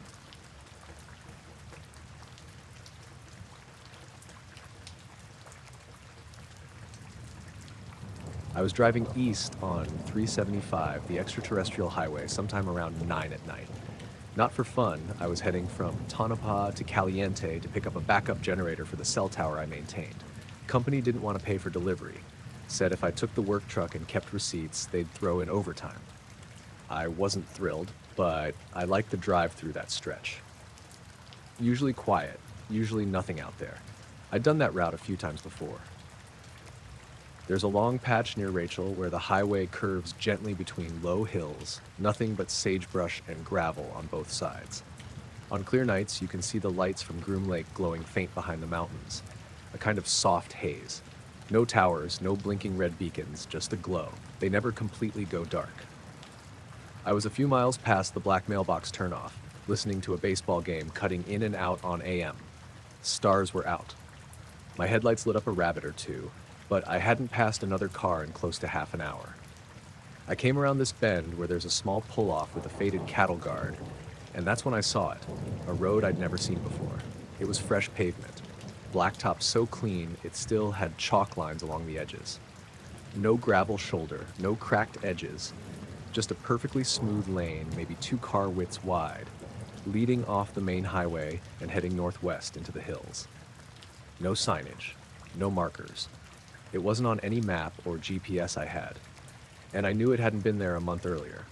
I slowed down automatically, hit the brakes, rolled past it maybe 10 yards, then backed up. I could see the lane disappearing into a shallow rise, curving around the first set of hills. It didn't look like a construction zone. No cones, no lights, not even tire marks. I sat there for a second with my hazards on, staring at it. Something about it didn't sit right. There was no reason to build a road out there. I'd seen BLM access roads and service trails, and this wasn't one. This was real asphalt, smooth, dark, and clean, like it had been laid that week. I pulled out my phone, snapped a photo through the windshield, then checked the GPS again. Nothing, just a blank spot where the road was. I thought about following it, just for a minute. Curiosity, I guess. But something stopped me. Not fear exactly, but a weird hesitation.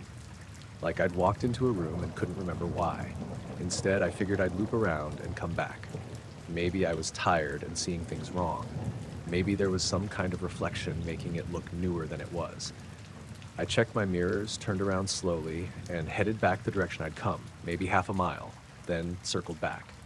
When I reached the same spot again, the road was gone. Not like hidden or overgrown, gone, just flat desert shoulder. The barbed wire fence was back along the edge where the pavement had been. No blacktop, no turnoff, just dirt and brush and a narrow ditch like always. I slowed to a crawl, flipped on my high beams, drove past the spot 3 times, forward and back. Nothing. The part that really got to me was the cattle guard. It was there again, rusty and half buried. But when I'd seen the new road, it had cut across that same section. The pavement had gone right over where the guard should have been. And now it was back, like the road had never existed. I parked and got out with a flashlight, walked around a bit, trying to find fresh tire marks, maybe a cut fence, something. The ground was dry and crusted, like it hadn't been disturbed in years. No loose gravel, no sign of construction. I went back to the truck and checked the photo I'd taken. It was just black, not a corrupted file, just a dark image. I could barely make out my dashboard and the corner of the windshield, but outside the glass it was pitch. No road, no headlights reflecting off asphalt, just void. That made my stomach drop a little. I sat there with the engine idling, flipping between maps and satellite views, but nothing showed any new roads. That part of the highway hadn't been updated in years. I drove the rest of the way to Caliente without stopping again. When I got to the equipment depot, I asked the guy on duty, Paul I think his name was, if he knew about any new construction going on near Groom Lake. He just laughed and said, "Out there? They don't tell us squat." I kept that part of the trip to myself. Told the supervisor the drive was fine, generator loaded up no problem. About a week later, I drove the same route again. Same stretch of highway, same time of night. I slowed down early, checking both sides of the road carefully. No sign of anything new. No cuts in the fencing, no blacktop in the dirt, no mismatched patches. I never saw the road again.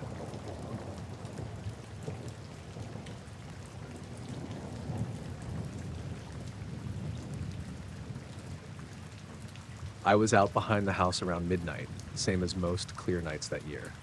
I'd gotten into amateur astronomy pretty heavy after I moved out to Green Springs. Not much to do out there besides stargaze and fix things that shouldn't be broken yet. The skies were some of the darkest in the state. No light pollution, just endless stars. It's the one thing I liked about that place. I'd set up the Dobsonian on the back deck, pointed south. I was doing some casual observation, nothing too technical, just scanning Cygnus for double stars, messing around. I remember it was one of those rare nights where the air was perfectly still, no wind at all. Even the pine trees on the ridge line weren't moving. The crickets had gone quiet, which I only noticed later. I was leaning over the scope with my red flashlight clipped to my hoodie when I noticed something was off. Not in the eyepiece, just with the stars themselves. A patch of sky near Deneb looked wrong. At first I thought maybe there was a low cloud or some high-altitude haze, but the weather had been bone dry all week. The stars in that area weren't dim, they were just gone, like someone had taken an eraser to that part of the sky. It wasn't shaped like a cloud either, it was too clean. A long, horizontal oval, blacker than black. Not shimmering or glowing, just solid, like a cutout. It was moving slow, left to right across the sky. I remember blinking a few times to make sure it wasn't my vision. It moved silently, steady as anything. No lights, no trail, just this shape blotting out the densest part of the Milky Way like it didn't belong there.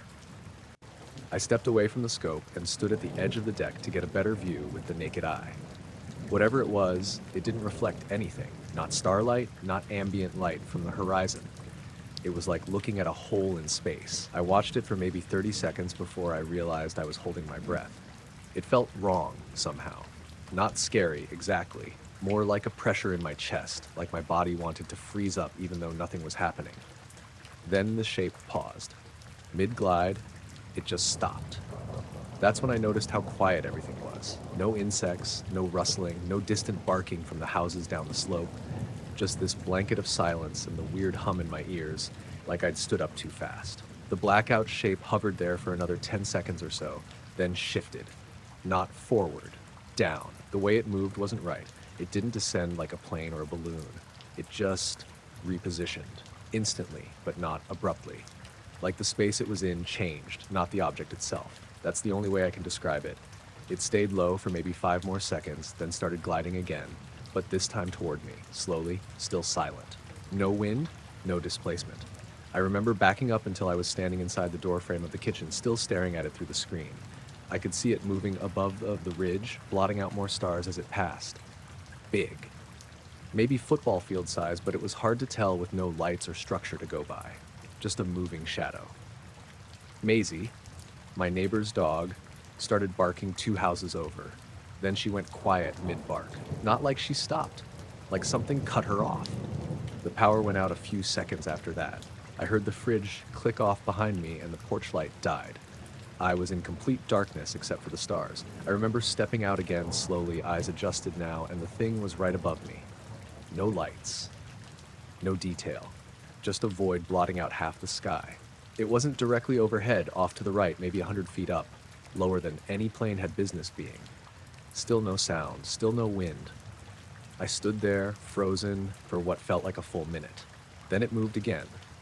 Same weird way. Not flying, just changing position. It shifted back toward the ridge and rose higher, gaining altitude in a straight vertical line, like it was done. I watched it until it disappeared into the stars again, just blended back into the sky like it had never been there.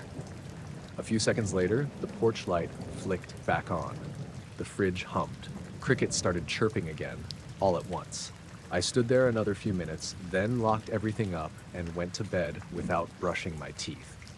Next morning, I checked the local weather logs to see if maybe a weird cloud formation could explain it. Nothing. Skies had been clear all night.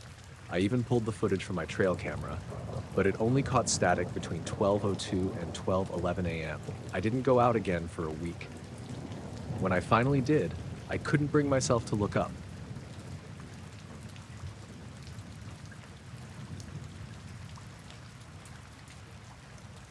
It was a Friday night in late August, bone dry and still warm, even after the sun had been down a while. I was out near Walker Lake with my buddy Jordan.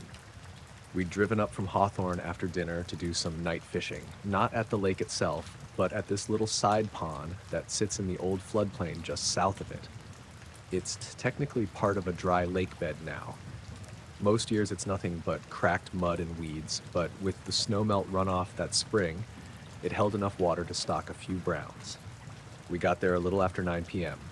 Full moon, no wind, clear as glass. You could see the outlines of the mountains in every direction, even without a flashlight. The air had that flat, hollow sound you get in the high desert at night. Quiet, but not peaceful, like everything's listening, waiting. You know? We parked on a patch of gravel about 50 yards from the water.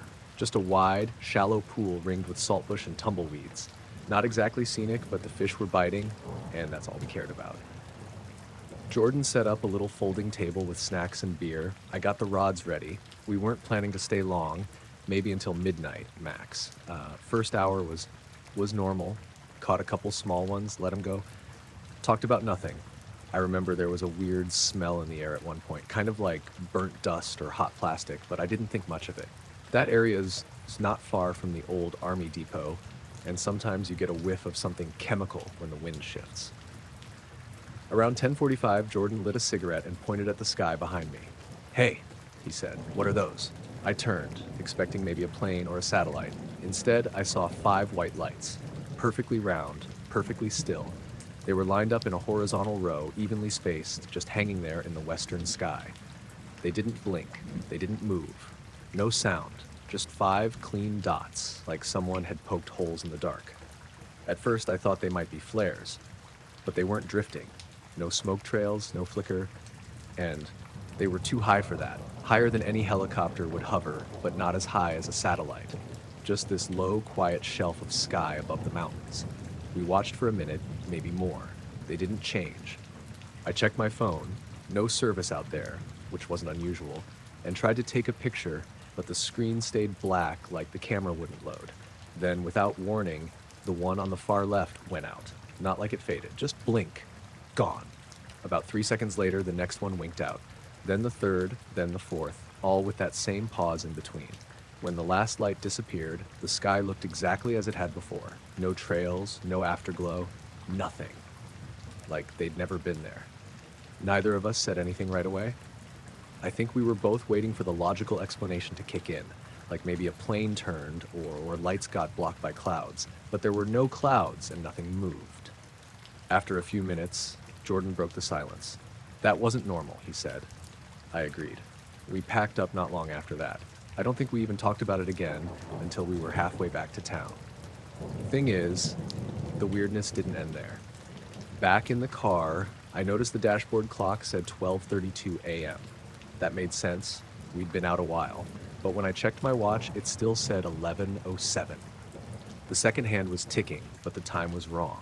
I tapped it, thinking maybe I'd bump the dial. It was a cheap analog Timex, nothing digital, no glow face, just a plain old watch. But the time didn't match. Jordan looked at his phone. The lock screen said 11:06. Inside the car, in town, with service. We figured maybe the phone was slow to update. It happens, but it stuck in my head. Next morning, my watch still showed the wrong time. Not off by a few minutes, off by over an hour. I reset it. It's kept good time since. Jordan texted me 2 days later, said he'd been sleeping weird.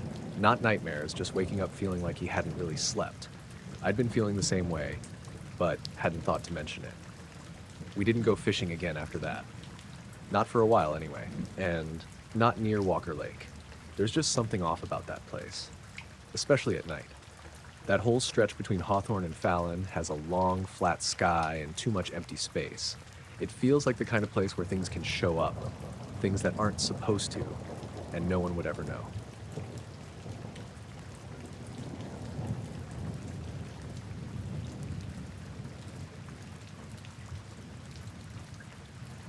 It was a Wednesday.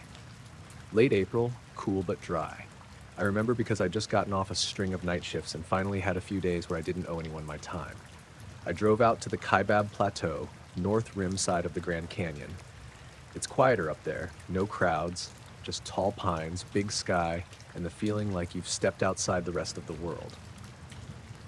I'd been poking around forest roads all morning, looking for an old firebreak trail someone on a forum said looped near the edge of a restricted area, not the park boundary, but the Department of Defense kind. There's a fence that cuts through part of the forest. No signs from the main roads, but if you follow the back trails long enough, you hit it.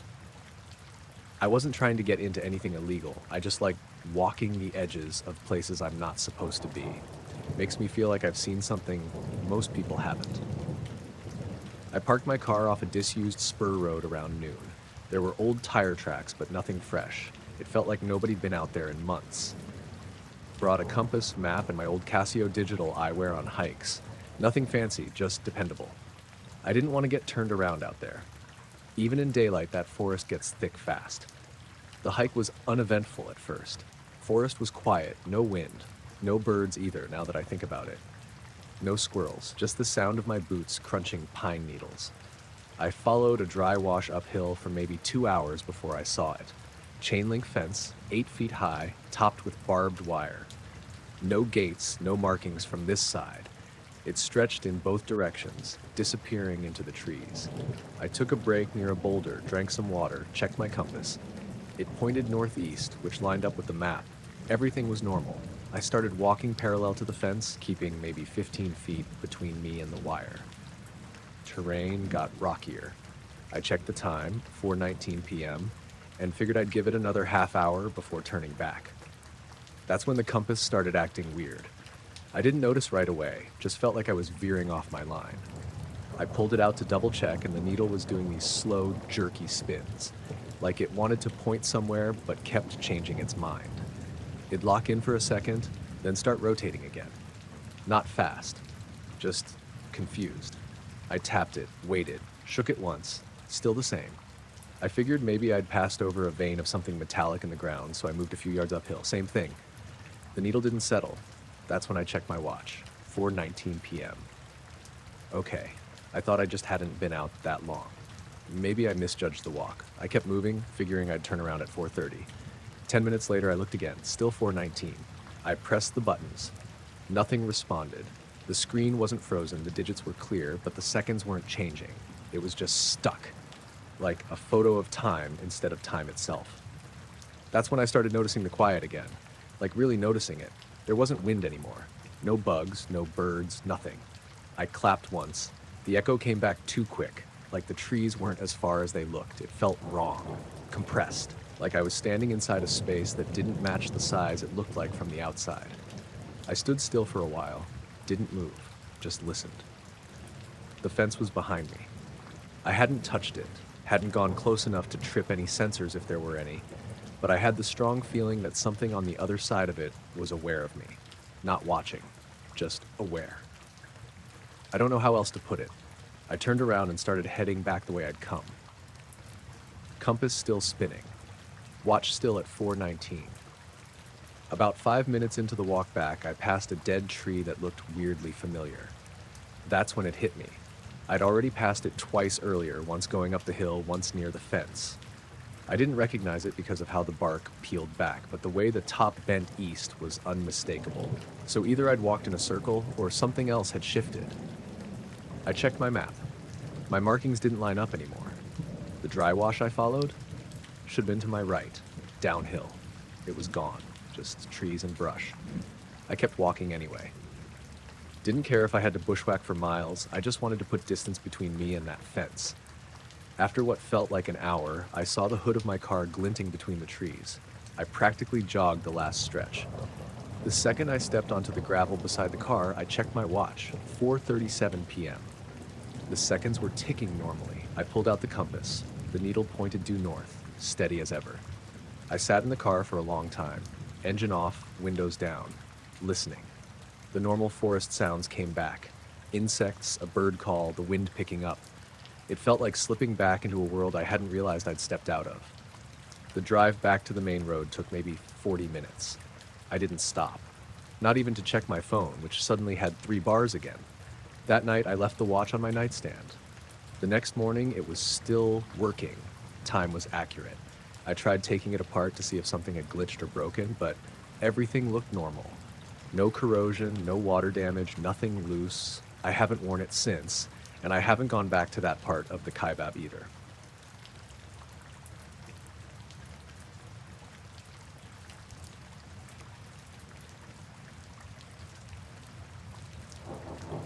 I was flying from Tonopah to St. George that afternoon. Nothing fancy. just a routine VFR hop in my 1978 Piper Archer. I'd made the trip maybe a dozen times before, so I knew the route: flat desert, sparse traffic, smooth air if the wind's not kicking. It was around 3:45 p.m. when I took off. Skies were mostly clear, maybe a little haze along the horizon. The forecast had called for calm conditions all the way across. The flight was normal for the first hour or so. I climbed out 9,500 feet, got settled, leaned the mixture. I had my usual setup going, autopilot dialed in, ForeFlight on the yoke, engine instruments all solid. I wasn't talking to any tower, just monitoring center frequency, checking in every so often. Didn't see another aircraft on ADS-B the whole time. I was about 35 miles northeast of Rachel when I noticed something ahead. A shimmer, like heat distortion, but not on the ground. It was midair, maybe 3 miles out, dead center of my windshield. Oval-shaped, kind of long horizontally, just hovering there. I thought at first it was a reflection from the sun, so I shifted to one side. The shimmer didn't move. It held its shape. That's when I keyed the mic. I said something like, N6845W, I'm observing a visual anomaly, stand by. It wasn't a panic call or anything. I wasn't in trouble. I just wanted to report what I saw and get a vector around it if needed. The shimmer pulsed. That's the only word I can use. Not in brightness, in presence. 1 second it was faint, like looking through water. The next it was nearly invisible. But it didn't move. There were no clouds around it. No contrails, just empty blue sky and this strange distortion. Then I wasn't flying anymore. The next thing I remember is hearing static in my headset and realizing my hand was still hovering near the push-to-talk button. The panel showed I was still level, still at altitude. I glanced at the clock. It was 4:28 p.m. I stared at that for a second. Last time I'd checked was 4:19. I'm not saying time jumped forward in any dramatic way. It's just that I had no memory of those 9 minutes. Nothing. No course correction, no turbulence, no chatter on the radio. I should have had at least a mental snapshot of what I was doing, but there was nothing, like a skipped reel. I checked the GPS breadcrumbs. The track was steady. No zigzags, no altitude fluctuations, just a straight line. But here's the thing. There was a 0.3 nm gap in the breadcrumb trail. No data for that stretch. It jumped from one point to another like I'd teleported, and I hadn't lost signal.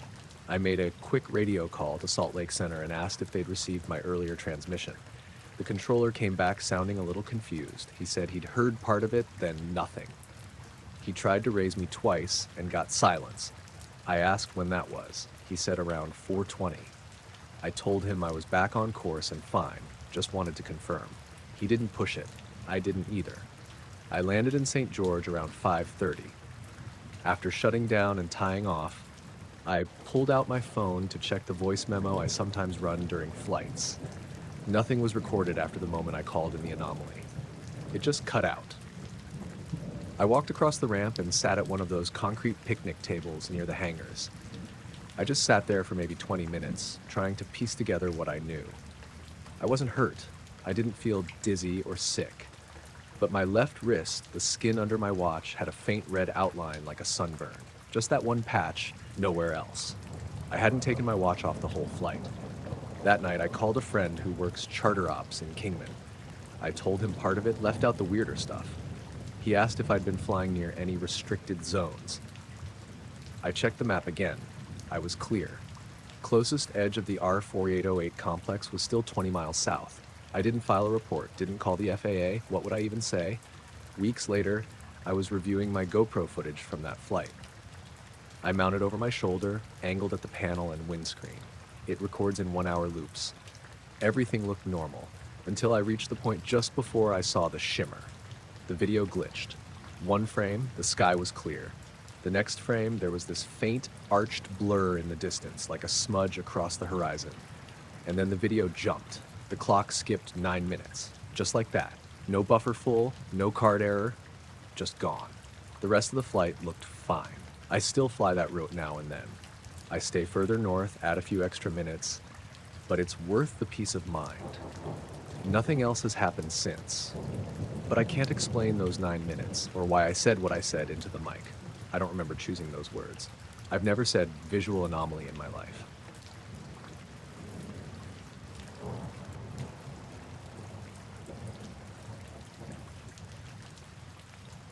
We were just a few miles east of Rachel, Nevada, off one of those endless gravel roads that lead toward the Nellis boundary signs. It was late September, warm during the day, but cold as hell once the sun dropped. I was out there with 3 friends, Mason, Jared, and Liz, all of us in our late 20s. Mason had this idea to camp near the border of the Area 51 restricted zone. Just a novelty trip. We weren't trying to trespass or get arrested, just wanted to camp. Watch the sky, maybe catch some weird lights if we got lucky. We brought 2 tents, parked my Tacoma behind a low ridge to block the wind, and set up about half a mile from the no trespassing signs. Still on public land, still legal. We had a little fire ring going by sunset, and everyone was in good spirits. Liz had brought a cheap pair of night vision binoculars, and we were passing them around, spotting aircraft. You could tell the difference between commercial planes and the military stuff, the speed, the height. We even saw something banking hard around 10 p.m., like way too fast for how sharp it turned, but it was too far off to get a good look. Anyway, around midnight, the wind started to pick up and the others decided to crash. I stayed up, sitting in one of those collapsible camp chairs near the fire, just kind of zoned out. I don't sleep well on the ground anyway, and I liked being the last one up. It was dead quiet by then. I remember the fire had died down to embers, and all I could hear was the wind brushing over the rocks and the nylon walls of the tents rustling now and then. Then the red light swept across the ground. It didn't come from above like a helicopter. It wasn't a flashlight or a vehicle. There was no engine, no rotors, no hum. It was just there. This wide, flat beam of red light moving across the scrubby ground about 20 feet from where I sat. It didn't flicker, didn't pulse. It was perfectly even, about 4 feet wide, maybe 10 feet long, like a rectangle gliding sideways. At first, I thought someone was messing with a drone, maybe one of the other campers nearby, but there weren't any other cars for miles. We hadn't passed anyone all day. I stood up slowly and watched the beam slide farther out into the brush. It made no sound. Nothing cast it. I checked the sky, scanned the hills, turned a full circle. There was no source, just the beam. It stopped suddenly. It didn't fade out. It just froze in place for maybe 2 seconds, then snapped away. Not like it shut off, like it disappeared. I held my breath for a while. It was darker than it had been. The fire was almost completely out, and the moon had dipped behind the ridge. I grabbed my flashlight and shined it where the beam had been, but it looked the same. Sagebrush, dirt, a few tire tracks from earlier. I sat back down and kept the flashlight on my lap. I didn't want to wake the others unless something else happened. I tried convincing myself it had to be something explainable, maybe a reflection from a passing plane, even though the angle was wrong and it was dead quiet. I was wide awake now, just waiting. About 20 minutes later, I heard a series of clicks. Not mechanical, not metal. More like tongue clicks, but fast and rhythmic. 4 in a row, spaced evenly, then silence. I looked toward the sound, which came from the northwest slope, maybe 50 feet beyond the tents. I stood up again, flashlight off, and waited. Then another set, 4 clicks. Same pattern, same place. I said hello without really meaning to. Nothing answered. No wind, no animals, no footsteps. I walked a few steps toward the sound, then stopped. Something about it felt off, like I was being baited. I backed up slowly and got into the truck. Locked the doors. I waited there for another hour, listening. No more clicks, no more lights. Eventually I fell asleep in the cab. The sun was already up when I woke up, probably around 7 a.m. Mason was boiling water over the camp stove and didn't seem to notice anything weird. Neither did Jared or Liz. I asked if any of them had been up during the night. They all said no. When we packed up and headed out, I stopped the truck by the spot where the red beam had swept across the dirt. I walked out a bit to look, not sure what I was expecting. There was a faint rectangular impression in the dust. Not burned, not wet, just slightly more compacted, like someone had pressed a plank into the ground and removed it. I didn't say anything to the others. We just drove out the way we came. When we passed the no drones sign near the cattle grid, I remember Mason joking about how dumb it would be to fly anything out here without getting it shot down. I kept thinking about the beam, the way it moved, the way it stopped. It didn't act like light.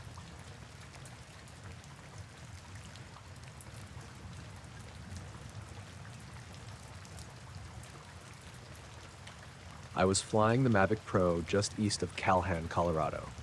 Wide open plains out there, mostly farmland with a few cattle properties scattered around. I'd driven out from Colorado Springs that morning. Clear sky, light wind, nothing in the forecast. My plan was to get some low-altitude shots of an abandoned grain silo I'd scouted on Google Earth a week earlier. Nothing illegal. It was on public access land, and I wasn't anywhere near Peterson or Schriever. I'd been flying drones for about 4 years by that point, mostly freelance stuff. Real estate footage, construction surveys, that kind of thing. Never had a crash, never lost signal. I was careful with battery levels and always checked airspace maps before heading out. I mention all that because this wasn't some rookie screw-up. Anyway, I got there around 8 a.m., parked off a dirt road next to a line of half-dead cottonwoods. Temperature was low 70s, sky a little hazy from wildfire smoke drifting in from the west. You could see for miles the kind of flat, open landscape where even a pickup 2 miles away throws dust high enough to notice. I launched the drone around 8:15, set it to about 120 feet, and pushed it out over the wheat stubble toward the silo. The camera feed was clean, sharp video, no latency, GPS strong, no birds, no signal interference. I did a couple wide orbits around the structure, then dropped altitude to maybe 30 feet to get some tracking shots along the dirt road that ran past the property. The whole thing was running smooth. Then the drone just stopped. Not crashed. Stopped. Like something grabbed it midair and held it still. I thought maybe I'd lost signal, but the telemetry still showed full bars. Battery was around 63%, no wind warnings, no obstacle sensors tripped. But on the feed, the drone was just hanging there, not responding. I tried turning it slowly, adjusting pitch, nothing. I tapped return to home, still nothing. It just hovered. Then the altitude reading dropped to 0 in 1 second flat, from 33 feet to 0. But I never saw it fall. The feed didn't cut. It stayed on that last frozen frame for a second or two, then went black like the lens had been covered. But the app still thought the drone was connected. It just wouldn't respond to anything. I got this tight feeling in my chest. Not panic, but something close. I shut the controller down and started walking in the direction I'd last seen it. The field was dry and flat, so it should have been easy to spot. It wasn't. I paced a 10-yard grid for nearly half an hour, eyes on the ground, nothing but crushed weeds and old tire ruts. Then I walked up to the silo and checked the perimeter, just in case it clipped something on descent. Still nothing. Right as I was about to give up and chalk it up as lost hardware, I saw something about 50 yards north, half tucked under the edge of a rusted-out cattle trough. The drone. Not broken. Not scratched. Just sitting there. I picked it up. The props weren't bent and the gimbal wasn't locked, but it was completely dead. No power at all, even though it had been over 60% when I launched. Battery light wouldn't flash, wouldn't charge, wouldn't register in the charger back home. Same with the backup I swapped into test. Fine when I left, totally drained when I found it. I didn't touch anything else that day. Just packed up and drove home. That night, I hooked the drone to my laptop to pull whatever was left on the SD card. The files stopped exactly at 8:31:20 a.m. Same second the telemetry showed the drop. There was no footage of the fall. The last video was a smooth, clear shot of the silo's southern wall, then black. I checked the flight logs. They said the drone had landed normally. Not crashed. Not forced down. Landed. Except I never initiated landing, and it wasn't anywhere near the last GPS point. I sent the log to DJI's support out of curiosity. They just said the file showed no errors, no signal loss, and that it looked like a safe manual landing. Which didn't make sense. I tried every control I had, and it didn't respond to any of them. The next weekend I went back, mostly to see if maybe it was some kind of localized signal interference. I set up in the same spot, same drone, new battery. I didn't even get the props spinning. Before I launched, I noticed this weird shimmer on the horizon. Thought it was heat haze at first, a sort of wavering spot maybe 200 feet above ground, like the air was bending. I stepped forward to get a better look, and it just blinked out, like a mirage vanishing when you adjust your angle. About a minute later, the drone app started flashing a no-fly zone warning. Not a TFR or advisory, a hard block like you'd get near an airport, except there's nothing restricted in that exact spot. I checked FAA maps, checked Before You Fly, even pulled up sectional charts. Nothing showed any restricted airspace for 5 miles in any direction. I waited 20 minutes. Still blocked. I tried a different drone, smaller, less sensitive, and it wouldn't even arm the motors. I haven't flown out there since. Every once in a while, I'll pull up the old GPS coordinates where I found the drone, 38.8872, 104.2957, just to see if something pops up on satellite view. But there's nothing there, just an old trough. Same cracked dirt, same weeds. No towers, no gear, no signs. I kept the drone. It still won't power on.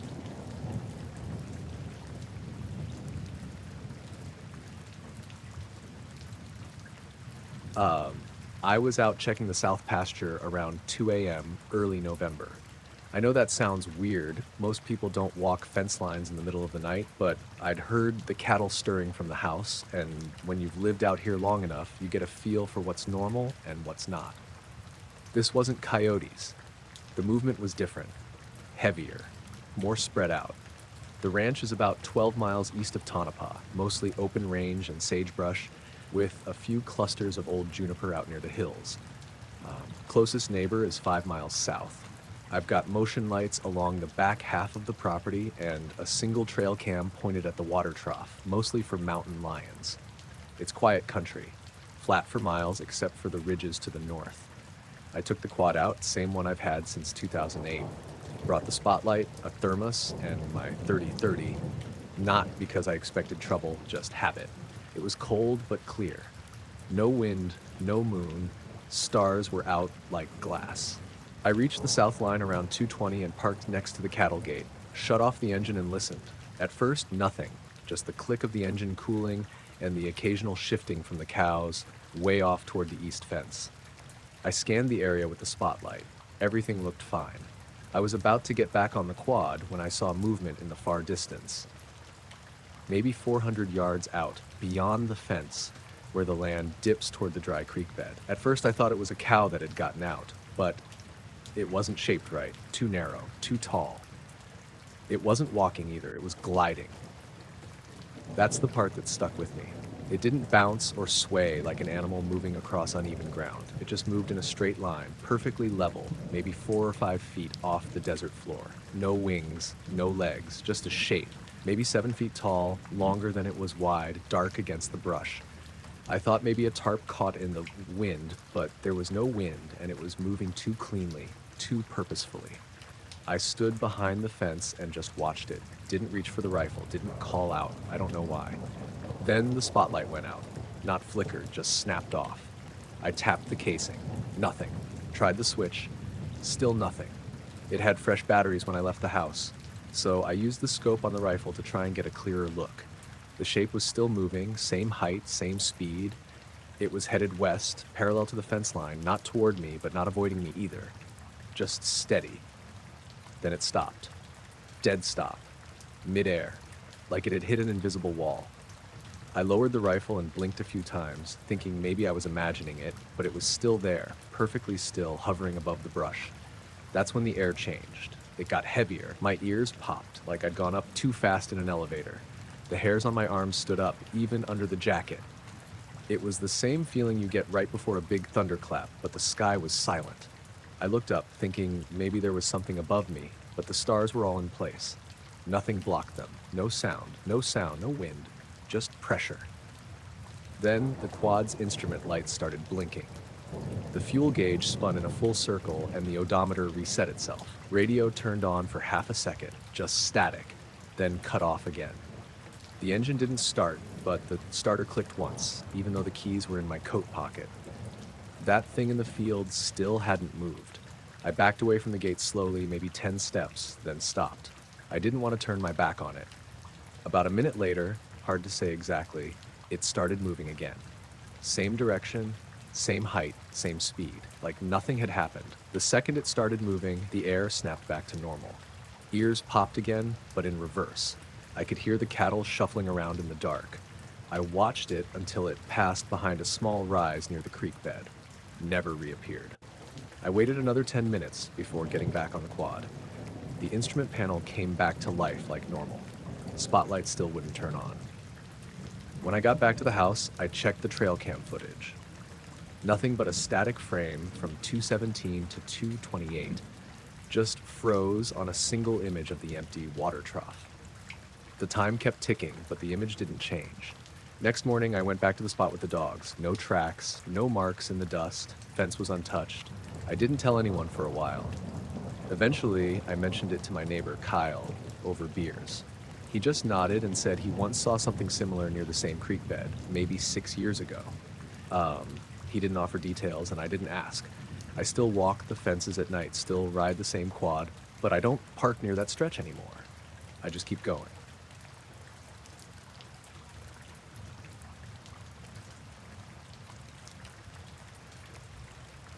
I was parked just off Groom Lake Road around midnight, late October of last year.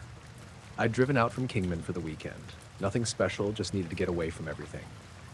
I'd done the Area 51 tourist route before, the usual photo by the warning sign, but this time I planned to just stay put for a few hours and watch the sky. I brought a folding chair, some snacks, a cheap monocular I'd bought at a pawn shop, and a blanket. No cell signal out there, so I downloaded a couple of star maps ahead of time and put my phone in airplane mode. It was colder than I expected, maybe low 40s, but the sky was crystal clear. No clouds, no moon, just an ocean of stars above me. I parked about 200 yards off the main dirt road on one of the pullouts where the ground flattens out. No lights for miles. I turned off the engine, left the keys in the cup holder, and stepped out. The mountains out there, the ones that ring the base. They look painted on. At night, they just become jagged shadows, no depth or texture, like cardboard cutouts leaning against the stars. There's one range in particular to the north that always looks closer than it is. I think it's called the Papoose Range. That's where I was looking. I had the monocular trained up on a cluster of stars near Cassiopeia when I noticed a subtle flash, not from the sky, but from the ground. It wasn't bright. More like when you blink and think you saw lightning, but there's no sound. It came from the mountains, a quick strobe, just once, maybe half a second. It wasn't white or blue like lightning. It was this dull orange, almost amber, like a sodium lamp. Not natural, definitely not from a plane or a car. I lowered the monocular and stared at the range, and for that split second, I swear, the mountains flickered, like an old film reel skipping a frame. The ridgeline shifted. Not moved, changed. I saw something behind it, or inside it. A shape. It was maybe the size of a small stadium. Angular, almost like an arch or dome. The only reason I noticed it at all was because it didn't match the surrounding terrain. It was too smooth, too symmetrical. Then the light blinked off, and it was just the mountains again. I stood completely still for a long time, trying to process what I'd just seen. I thought maybe it was fatigue, or some weird trick of my vision, so I sat back down, wrapped the blanket around my shoulders, and just stared at that spot. About 10 minutes passed. No sound, no movement. I was starting to relax again when my car's dome light flicked on. The driver's side door was still shut. I was sitting 10 feet away. No animals around, no wind. But the interior light was on, glowing faint through the windows like someone had cracked the door, except it was still sealed. I walked over, opened the door fully, and looked inside. Nothing was disturbed. Keys still in the cup holder. Windows rolled up. I closed the door again and the light shut off. I sat behind the wheel, engine off, and stared at the mountains through the windshield. Every few minutes I thought I saw tiny flickers, not as strong as the first one, just faint pulses like heat lightning without clouds. I turned on the radio. Static. Every station, AM and FM. Just dead air. Not even the usual background fuzz. That made me uneasy. There's usually something, even out there. I turned the radio off and cracked the window an inch. That's when I realized I couldn't hear anything. Like, nothing. No insects, no wind, just dead, airless silence. I sat like that for another 30 minutes, watching the mountains, expecting them to stutter again, but they never did. But the silence stayed, and I couldn't shake the feeling that something was behind the ridgeline, something that wasn't part of the desert. Eventually, I turned the ignition and started the car. Everything came on normally. No dashboard lights, no system errors. I drove back down Groom Lake Road slow, glancing in the mirror every so often. Once I hit the highway again, the radio stations came back, one by one. Static faded, music returned, talk shows popped up. The desert behind me looked like it always did, vast and empty. I've been out there a few times since. Never saw that flicker again. But I don't park near that stretch of mountains anymore.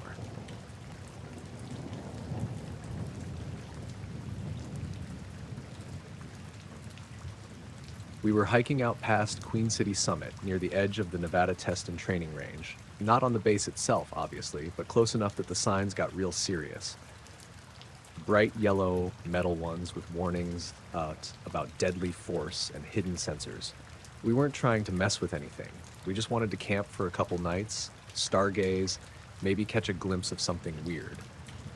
It was me, my cousin Tyler, and his friend Marco. Tyler's a machinist in Sacramento, real into aerospace stuff. Marco's a little more of a conspiracy guy, flat brim hat, infrared scope, the whole deal, but mostly harmless. I'm not really into that scene, but I like hiking and I had a long weekend, so I figured why not. We parked off a dirt road east of Rachel, hiked in about 6 miles along a dry wash. It was early March, chilly but not freezing. No clouds, no moon, just a thick canopy of stars. We set up camp behind a rock formation that blocked most of the wind, built a little fire, cooked sausages and canned beans. Just a normal desert night. Around 11 p.m., Marco started scanning the sky with his monocular. Tyler was fiddling with a homemade antenna thing he'd built to pick up air traffic control signals. I was just lying back on my pad looking at Orion. That's when we heard it. At first I thought it was a bee, or maybe an electric fence nearby. Just a soft buzzing, kind of high-pitched but mechanical. It wasn't coming from the ground. It felt like it was in the air around us. Not loud, but steady. Tyler sat up and said, "You hear that?" Marco nodded but didn't say anything. He was already pointing the monocular up toward the ridge behind us. I stood and looked too. At first I didn't see anything, just stars. But then 3 of them moved. They were in a triangle shape, equal distance from each other, low in the sky. The lights were white, but not bright. Dimmer than aircraft strobes. They didn't blink, just hovered there, totally still. Then the buzzing got louder. Not dramatically, just a notch higher, like an old fluorescent bulb kicking on. I pulled out my phone and opened the camera. It wouldn't start, just froze on the loading screen. I tried backing out, tried switching to the flashlight, nothing. The screen was still lit, but no apps worked. Tyler's phone wouldn't even turn on. He held down the power button and just shook his head. "It's dead," he said, like he didn't believe it. Marco had a little hand crank flashlight. He turned it on and pointed it up, just to see if it would reflect anything. The second he did, the buzzing stopped.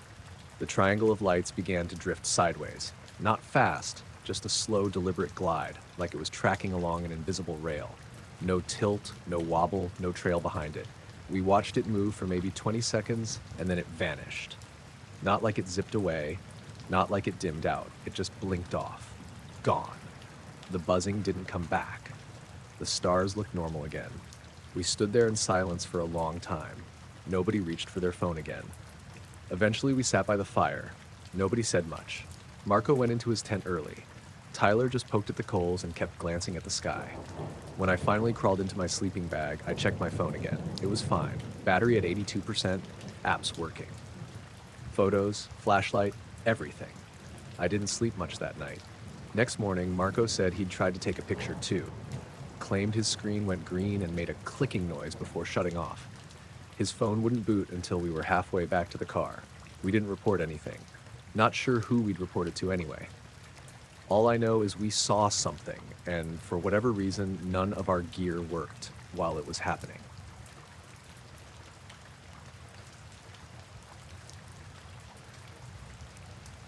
I used to work as an air traffic controller at a small FAA center on the Oregon coast, near Newport. This was back in 2009. I was 29, still relatively new, only 4 years in, but I'd gotten comfortable with the rhythm of the night shifts. Fewer planes, less chatter. Mostly just cargo flights and the occasional medevac running out to Portland. The center itself was pretty bare bones. One main radar display room, a comms console, and a couple of workstations. On nights, it was usually just me and a supervisor, sometimes a third guy if they were training someone. That night, it was just me and Dan Holloway. Dan had been doing this for almost 20 years and didn't talk much unless something needed fixing. We weren't friends exactly, but I trusted him. He was one of those people who never guessed. He either knew or he said nothing. It was late, just past 2 a.m. Clear skies, smooth night, nothing on scope except a UPS flight heading south along the coast and a corporate jet out near Boise. I had a fresh cup of gas station coffee and was halfway through a crossword when something pinged on the screen. It was just a blip at first, top right corner of the radar, out over open water. The return was tagged at 80,000 feet. No transponder. Not unheard of. Sometimes military runs their stuff dark and we're not looped in, but this wasn't in any of the scheduled military corridors. I looked at Dan. He'd seen it too. He just raised his eyebrows, didn't say anything. I tried hailing it on guard frequency, standard procedure. No response. I flagged it for observation and zoomed in a little. The radar showed it holding steady for about 10 seconds, and then it dropped. Not gradually. It went from 80,000 feet to sea level, exactly 0 in one radar sweep. Less than a second. I stared at the screen, waiting for some kind of correction.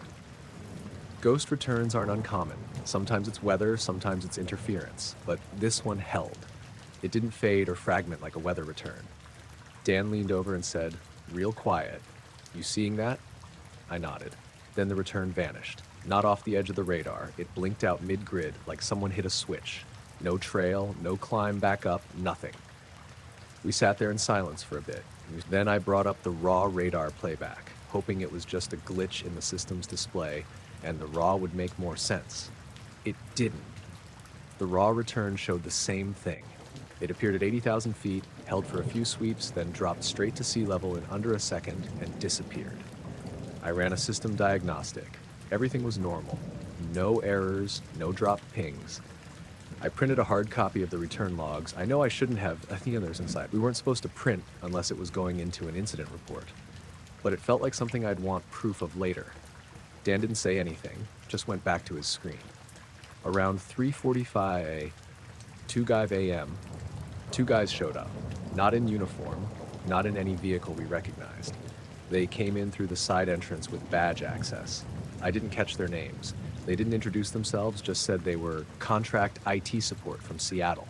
One of them went straight to the radar terminal. The other asked Dan to show him the system logs. I asked who called them. Dan just said, "Not us." They stayed until a little after 5. When they left, the system had been rebooted, the hard drives had been purged, and every radar sweep from 1 a.m. to 4 a.m. had been overwritten. I checked the printer tray for the logs I'd printed. Gone.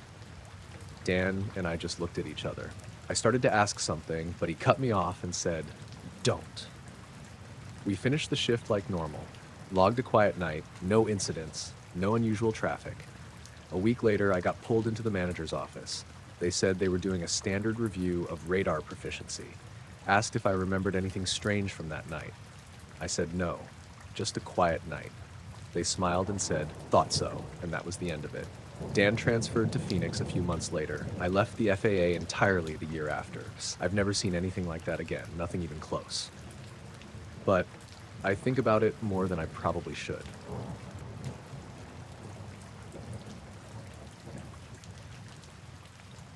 I was camping out near Factory Butte in Utah. No trail, just BLM land. Parked the truck way off the dirt road and hiked maybe a quarter mile with my gear.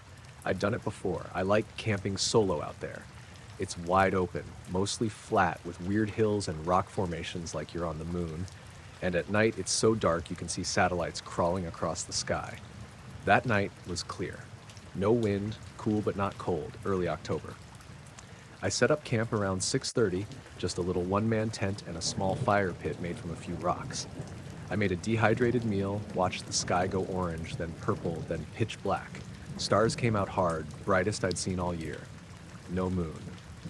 I stayed up a while, just sitting in my camp chair drinking cheap whiskey from a metal flask and watching for shooting stars.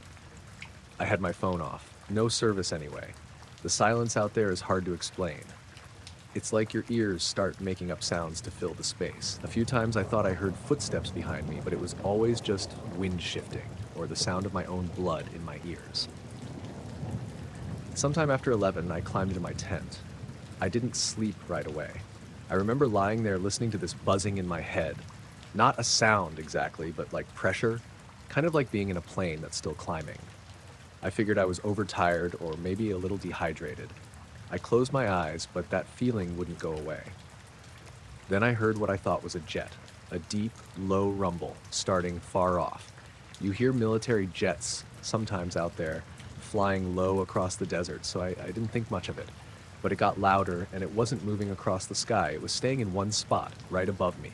The whole tent started vibrating. Not violently, just enough to make the poles flex a little. I thought maybe a plane was banking directly overhead or circling. After maybe 20 seconds, I unzipped the tent and stepped out. Right away, I knew something was off. It was dead quiet. No rumble, no jet, no wind, just silence. I looked up, and the stars were gone. Not all of them. Just this perfect circle of sky directly above me, totally blacked out, like someone had taken a cookie cutter and punched out a chunk of the night. It didn't look like clouds. Clouds move. This was perfectly still, perfectly round, and it wasn't just dark, it was black. Like it absorbed all the light around it. The stars at the edge of it looked brighter, like the contrast was turned up. I stood there staring for a berserker. I don't know how long. 5 seconds? A minute? Then I noticed the edges were pulsing. Not like lights, more like heat ripples, just at the very edge of the circle. And there was a faint hum again. Not from the sky, though, it was inside my chest. That pressure was back. My skin felt tight.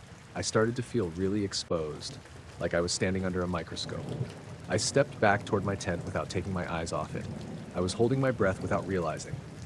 Then, without a sound, the black circle just faded. Not all at once. It was like the stars bled back in, one by one, until the whole sky was normal again. The second it was gone, the breeze kicked back up. I could hear myself breathing again. I didn't go back in the tent. I sat by the fire pit and just watched the sky for a while. Nothing happened. No jets, no lights, no sound. Around 2 a.m., I crawled back inside and zipped it up. I didn't sleep. Next morning, I broke camp as soon as the sun came up. I didn't eat, didn't make coffee, just packed everything in 15 minutes and hiked back to the truck. But when I got there, something was off. The driver's side door was unlocked. I always lock it, always, especially when I leave it overnight in the middle of nowhere. I don't even think about it. It's muscle memory. Nothing was missing. Glove box was still closed, cooler was untouched in the bed. But the cab smelled weird, like static almost, like the way old electronics smell when they overheat. I drove out of there fast, bouncing all over the road. I kept checking the rear view like I expected someone to follow. There was nothing, just that endless empty landscape behind me. I didn't stop until I hit Hanksville. Pulled into a gas station, filled up, used the bathroom, and sat in the truck for a long time with the AC blowing. I checked my phone, no texts, no missed calls, just a weird notification saying SIM error for a few seconds before it fixed itself. On the drive home, I kept thinking about how precise that black circle was. Perfectly round, no blur at the edges, like geometry, like a hole in the sky. I haven't camped alone since.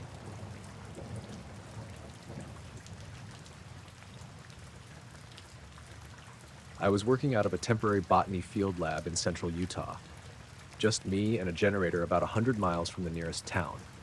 Nothing but sandstone and sagebrush for miles. The station sat in a narrow gulch just south of the San Rafael swell, backed up against a small bluff. The place was meant for one person. Tiny living quarters, attached greenhouse, minimal everything. I was cataloging some genetically variant buckwheat strains and monitoring soil chemistry. Real quiet work. Solitary. That week, the weather had been dry and still. Too still, actually. Not a breeze, not a cloud. The air felt stale, like the whole landscape was holding its breath. My greenhouse windows stayed wide open all day, and the air didn't move. Even the insects were sparse. It made the heat sit differently. Heavy, even at night. It started with the soil sensors blinking out. I had 6 of them buried in different corners of the greenhouse. All custom rigged with a little Arduino array I put together myself. They tracked temperature, moisture, and pH, sent the data to my laptop over Wi-Fi every 10 minutes. Worked great until Tuesday morning. I woke up, checked my charts, and saw a 5-hour gap from midnight to just before 5. The whole system had flatlined. Then it picked back up like nothing happened. I thought maybe the Wi-Fi had gone out, but my laptop was still online and the generator hadn't shut off. I double-checked the timestamps. It wasn't a power thing. That afternoon, I opened up the greenhouse and noticed one of the hanging LED grow lights had shorted. The plastic casing was warped. Looked half melted, like someone had taken a blowtorch to the edge of it. It wasn't close enough to any heat source for that to happen naturally. It also wasn't hanging straight anymore. The wires had pulled loose on one side. I replaced it and chalked it up to a freak electrical issue. Maybe the wiring had been bad from the start. The next night, around 2 a.m., I woke up to the sensor alarm chirping. 3 short beeps, meaning a pH drop below 4.0. That's a serious acid spike and totally unheard of for that soil. I pulled on my boots, grabbed a flashlight, and headed out to the greenhouse. The air was wrong. It smelled like burned dust, not smoke exactly, just scorched minerals. The kind of smell you get when lightning strikes near rock. When I opened the greenhouse door, the humidity hit me like a wave. It wasn't supposed to be humid. I hadn't watered that evening, and it hadn't rained in days. Still, the inside of the glass was fogged. I stepped in and froze. Every single plant had turned. They weren't like that when I went to bed. I checked them myself, did a round with the notepad, checked the roots on the gallium hybrids, misted the ferns. Everything was fine. But now every pot had rotated, not toppled or dragged, turned, as if each one had been gently swiveled in place. All of them were facing inward, toward the center of the greenhouse. There, right where the soil sensors converged, was a bare patch of dirt, just a meter wide. I hadn't planted anything there. I'd left it open for new specimens. The soil was disturbed, not dug up, but pushed down in a smooth, even circle, like something had been resting there. There were no prints, no marks, just a shallow depression, and above it, the glass ceiling was scorched, faint but visible. A black, smoky outline fanned outward in a ring, maybe a foot across. The glass wasn't cracked, but it had spider-webbed faintly in the center of that black mark. The metal framing around it had a shimmer, heat distortion, like it had been warped microscopically. I didn't go any closer, I just backed out of the greenhouse and locked the door. The next morning, I checked the cameras. I had one camera set up in the greenhouse for time-lapse growth tracking. It took a still every 30 seconds and compiled a composite each day. I opened the folder for the previous night and let the video play. The plants were normal until about 12:47 a.m. Then the footage glitched. One frame showed static. After that, the next frame was totally black and the following one was blank white. The timestamp jumped forward 4 hours. I looked through the raw stills. Every file between 12:47 and 4:51 was corrupted. Unreadable. Nothing but digital noise. I pulled the card, ran a recovery program. It found 437 images marked as missing or partial. I clicked through the thumbnails. Most were garbage. Data fragments. A few showed brief flashes of color, violet, pale green, like the lens had caught a sudden burst of light. One had what looked like a curve of something smooth and metallic in the top right corner.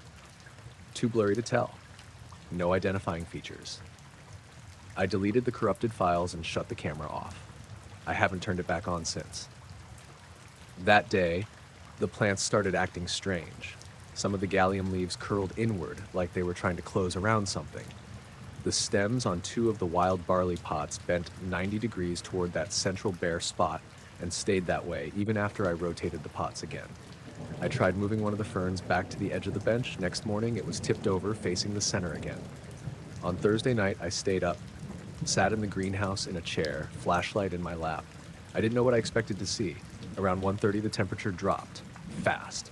I had a thermometer out and watched it fall from 77 degrees Fahrenheit to 61 degrees Fahrenheit in under 5 minutes. Just in the greenhouse, the air felt charged. My hair stood up on my arms. The LED lights flickered, then shut off completely. Then it was quiet. I don't know how long it lasted.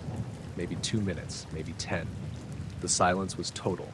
No generator, no wind, not even the distant whine of insects. Just stillness. I didn't hear or see anything else. But when I turned my flashlight back on, the bare spot in the center looked darker than before. Like the soil had been wet, but it hadn't rained. The plants were tilted again, just slightly. The next morning, I found all 6 of the soil sensors burnt out. The plastic casings were bubbled and the wires had melted into the dirt. My laptop was fine. Nothing else in the greenhouse was damaged. That was my last day out there. I radioed in, told them I was cutting the trip short due to a hardware malfunction. They didn't question it. Before I left, I scooped a small sample of the soil from the center patch, brought it back in a sealed jar. It's still on a shelf in my apartment. It dried out over the next few days. The color shifted, started as a dark red, now it's more gray. There's a faint ring around the inside of the glass where the soil doesn't stick, like something pushed outward from the center and left a residue. Sometimes when I walk past it, I swear I can smell that same burned dust. But only for a second.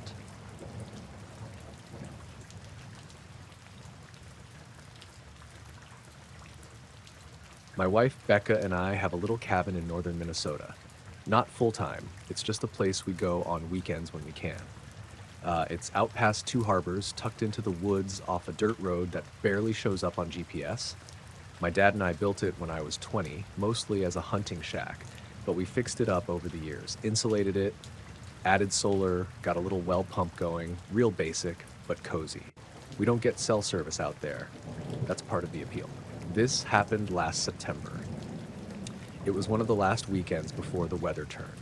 Leaves were already changing, cold at night but warm during the day. We drove up Friday after work, arrived a little after dark. I got the fire going while Becca unpacked groceries. Same routine as always. That night, we were sitting out on the porch, just listening. The woods up there get quiet in a way you don't get near town. No traffic, no dogs barking, just wind in the trees, the occasional owl.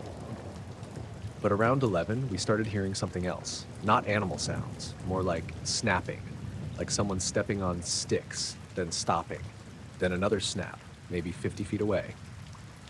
I stood up and shone the flashlight around, but we didn't see anything. I figured maybe a deer or porcupine. But Becca got nervous. She hates not knowing what's out there, so I walked the tree line with the light. Didn't find anything, but the feeling stuck with us, like something was watching. The next morning, we found our trail cam in the dirt. We'd set it up a few weeks before to see what kind of wildlife came through. It was one of those motion-triggered ones, strapped to a birch about 15 feet from the cabin. It hadn't fallen, the strap had been unbuckled, like someone had taken it off on purpose and just dropped it. I figured it was a bear. They're curious. Maybe it pawed at the latch. But there were no scratches, no mud, no teeth marks. The camera wasn't even dirty. We brought it inside, turned it on, battery was fine, storage card was full, so I plugged it into my laptop. There were 86 clips from that night. The first few were what you'd expect, trees moving, a rabbit hopping by, nothing weird.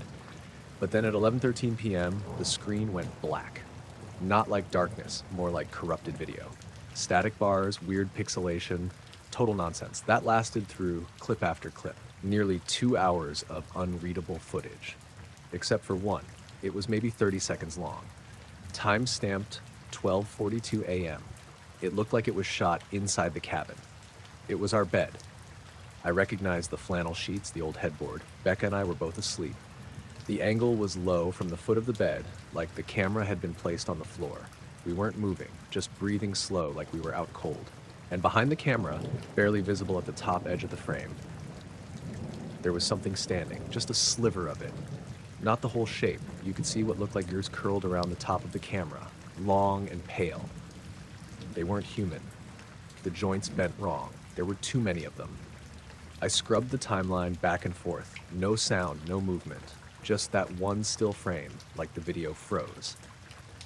Then the file ended. I didn't show Becca right away. I closed the laptop, made up some excuse about the footage being corrupted. But she could tell something was wrong. That afternoon, she found the file and watched it herself. I heard her in the bedroom. She didn't scream or anything, just went totally silent. When I came in, she was already packing. We left within the hour. Didn't even lock up. Just drove back to Duluth and stayed at her sister's place. For a few days, we didn't talk about it.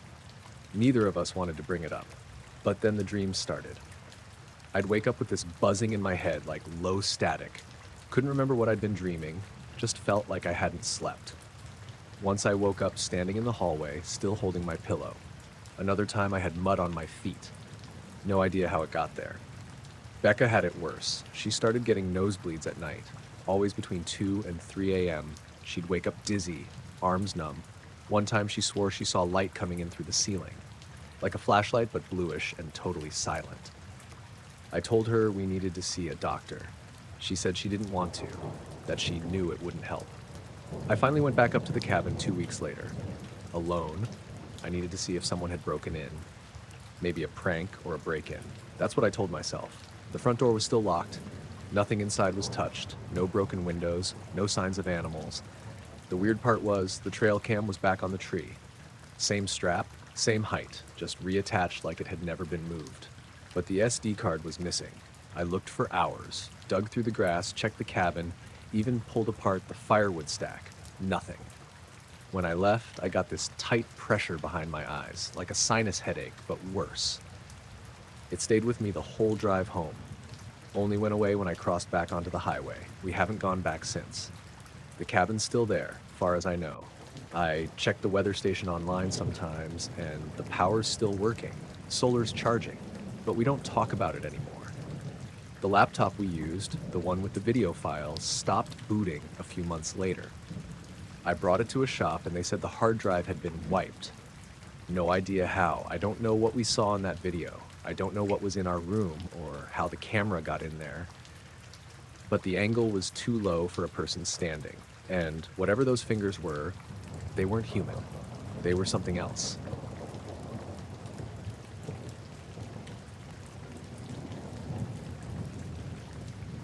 I used to hike at night a lot. Less people, cooler air, no bugs, especially in the fall. I had a route I liked in the Huachuca Mountains, a loop trail not far from Talamana Scenic Drive in southeast Oklahoma. Nothing too rugged, just quiet ridgelines and dense pine forest. I always started around 8 or 9 p.m. and usually finished by 1 or 2 in the morning, depending on the pace. This night was in late October. It was cold but clear, dry enough that the leaves underfoot were crunchy and the moon was maybe half full, not bright enough to hike without a headlamp, but enough to cast shadows. I had the whole trail to myself, which I expected. I'd parked at a little turnout by the trailhead around 8:40 p.m., checked my gear, and headed in. It was uneventful at first, just peaceful. Wind in the trees, distant owls, the usual stuff. I stopped about halfway through the loop, maybe 11:15, at this overlook where you can see down into the valley. Sat on a flat rock, ate a protein bar, and turned off my light for a bit just to enjoy the quiet. That's when I saw the first weird thing. There were these 3 faint lights in the sky, barely visible through the tops of the trees across the valley. I almost missed them. They weren't moving fast, and they were dim, kind of bluish white, like distant LEDs. I thought it might have been a plane, but they didn't blink. They just held steady, and they were arranged in a perfect triangle, one at each point. Not like 3 random lights drifting, they kept the same distance from each other the whole time. I watched for a while, trying to figure out what I was seeing. It was gliding slowly over the ridge, just above the treetops. And I mean just above. No blinking red or green lights, no contrails, no engine noise. It didn't even disturb the air or the trees. Dead silent. The way it moved was wrong. It didn't bank or tilt, just shifted smoothly, like it was on rails. I turned my headlamp back on after a minute because I started to feel exposed. Like if I could see it, maybe it could see me. I hiked the next stretch a little faster than usual, trying not to look behind me too much. I figured it was gone. But the feeling stuck with me. That weird, tight sensation in your gut, like you're being watched. I kept catching myself turning off my headlamp and listening. The forest was unusually quiet. No wind, no bugs, not even distant rustling. Just this heavy stillness. Then I noticed the smell. I was maybe 20 minutes from the trail's highest point, this flat ridge with younger pines and open sky. That's where I smelled it. Not sulfur or rotting meat, more like scorched plastic, like a hot circuit board. It wasn't strong, but it felt out of place. It didn't fade either. Usually smells come and go in the woods, but this was steady. I stopped and scanned the trees with my light. Nothing. No smoke. No sign of fire. Just that sharp, artificial scent clinging to the air. I kept going, slower now, trying to stay quiet. I didn't hear anything at first. Then, maybe a minute later, I heard branches shifting off to my left. Not breaking, just moving, like something large brushing through them. I froze. Waited. Thought maybe a deer. but it didn't sound like hooves or snuffling. It was smoother, consistent, like something gliding just behind the tree line, matching my pace. I turned my light that way and didn't see anything, but the movement stopped when I stopped. I waited a long time. Nothing. I kept going, and it started again. That same soft swaying of underbrush, like something moving with me, just out of sight. I didn't want to run, didn't want to make noise, so I sped up gradually. The sound didn't follow. When I reached the ridge, the smell disappeared. So did the movement. I stopped again near a clearing where the trail runs right along the edge of the hill. The moon was higher now. That's when I saw it again. The triangle. It was directly above the trees, maybe 100 yards out, just hanging there. Same faint lights, one at each corner. Not moving, no sound, not even the usual wind at that elevation. I killed my headlamp, crouched down by the brush, and just watched. It didn't hover like a drone, there was no wobble, no flicker, it was still. After maybe 30 seconds, it began to move. Not away, not toward me, just sideways, still flat, still perfectly level, sliding over the canopy like it was part of the sky. That's when I noticed the stars, or rather the lack of them. Inside the triangle, the sky was black. I don't mean dark, I mean empty, like it was blocking the stars completely. Even faint stars you could see in the rest of the sky weren't visible inside the shape. It was like looking at a hole in the night. I stayed crouched until it passed behind some trees and vanished from view. I didn't see it again. I waited a while, then turned my light back on and finished the loop as fast as I could without fully panicking. The weirdest part came when I got back to my car. I unlocked the door and sat for a second to calm down. That's when I realized something else was off. My phone said it was 2:47 a.m. That didn't make sense. The loop usually took me 4, maybe 5 hours with breaks. Even with the extra caution and slowing down, I should have been back by 1:30 at the latest.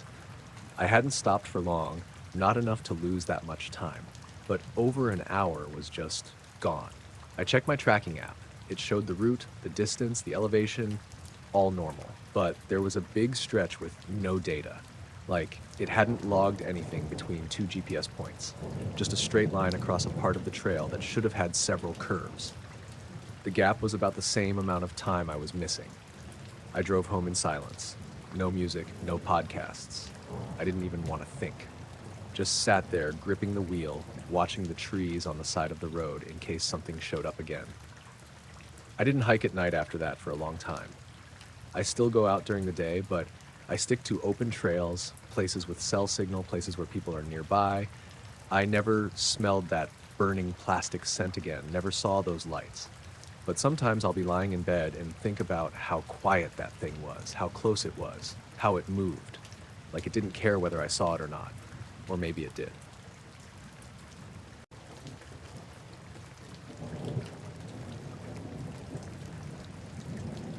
I was up early that morning, prepping the weather balloon launch out by the outskirts of Amarillo, Texas. It was late April, just before dawn, and the air was cool but already holding the promise of heat for later. I work as a meteorologist for a small private research outfit, mostly routine stuff, sending balloons up to gather upper atmosphere data for storm forecasting. Nothing glamorous, just charts and numbers, but I liked the work. I liked being out where the sky was wide and empty. That day, the launch went pretty much like any other. We set up the balloon and the payload, sensors, radios, a tiny camera pointing down at the Earth. The whole thing was automated except for the launch and the tracking. I was standing next to the basket, watching it rise, the balloon getting smaller and smaller, drifting east with the morning wind. I had the radio scanner on, listening to air traffic chatter from nearby commercial flights. The balloon usually went up for an hour or two before bursting and falling back with a small parachute. After it was airborne and climbing steadily, I decided to pull out my binoculars and watch the horizon. The sunrise was coming fast now, painting everything pale gold. I noticed a tiny bright dot way up high, almost too small to be anything, but it wasn't moving like a plane or a bird. It just stayed there, still like it was watching. I figured it was probably a weather satellite or maybe a drone from a research group. But something about it didn't sit right. The light was a sharp silver, not blinking or flashing, no navigation lights, just a smooth, constant shine reflecting the sun. I adjusted the binoculars to get a better look. The object looked small, maybe a few feet wide, but too far away to be sure. It was hovering, almost perfectly motionless. No sound, no contrails, no blinking lights, no wings or rotors. Just this smooth, metallic glint suspended against the pale blue sky. I tapped the radio and called over to the air traffic controller frequency. "Hey, this is Amarillo Weather Balloon Launch. We're seeing a small object about 20,000 feet up, slightly north of our location. Do you have any traffic or reports on that?" Static filled the channel. Then a calm male voice came through. "No known traffic in your area at that altitude. Nothing on radar matching your description. Are you sure?" I told him what I was seeing and gave rough coordinates, but the response was basically, "Nothing on radar, no other flights nearby." I scanned around the spot again. The balloon was climbing higher now, almost 23,000 feet, heading into commercial airspace, but the object was still there, just beyond the balloon's altitude, maybe another 5,000 feet higher. I was tracking the balloon's telemetry on my laptop, watching the data scroll by. Then I noticed something odd. The balloon's GPS altitude was fluctuating a little more than usual. Nothing extreme, but it was dipping and rising in a way that seemed off for a stable ascent. I checked the camera feed from the balloon. Although it was pointing downward, it caught a little slice of sky above the horizon. At first, the metallic object wasn't in frame, but as the balloon drifted, it slowly edged into view.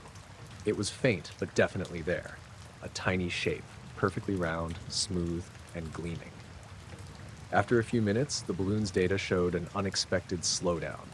The ascent rate dropped sharply, then leveled off. I looked outside, scanning the sky in that direction, but the object hadn't moved. A sudden wind gust rattled the equipment on the ground. The temperature was starting to climb, and the early morning calm shifted to a steady breeze. I pulled my jacket tighter as the sun came up fully. I was pretty sure I should have contacted someone else, FAA, military, or air traffic again, but I hesitated. The object wasn't doing anything threatening. It just hung there, like a silent watcher. I kept an eye on the screen and binoculars for another 20 minutes. The balloon started to descend slowly, as expected. The object remained still, its metallic surface catching the sun's rays in a way that made it look almost liquid. At one point, a small commercial jet crossed the horizon, heading west, well below the object. The plane's pilot didn't report anything unusual on the frequency I listened to. The balloon's descent was smooth until the altitude dropped below 15,000 feet. That's when the object suddenly vanished. 1 second it was there, the next, gone. No flash, no noise, no trail, just disappeared. I kept looking for it, scanning the sky for a good 5 minutes afterward. Nothing. The balloon's parachute deployed as planned, and it drifted gently down to the ground about 50 miles east of Amarillo. I drove out to retrieve it later that afternoon. Back in the office, I reviewed the flight data again, hoping to find something I'd missed. The altitude fluctuations during the ascent made me uneasy, like something had affected the balloon's buoyancy or pushed against it. But the sensors showed no signs of interference, no electromagnetic spikes, nothing unusual besides the weird changes in altitude.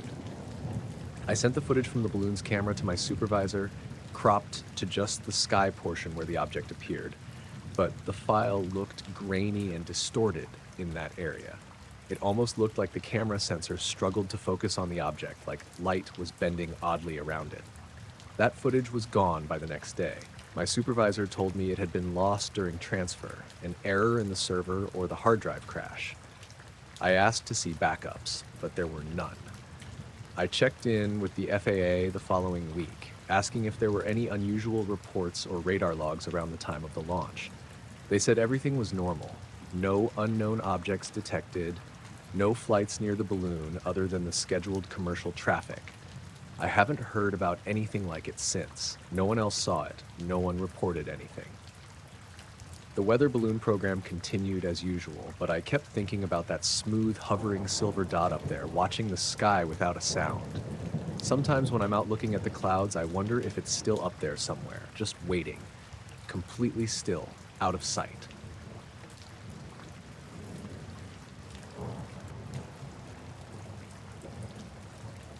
I was asleep when the knock came.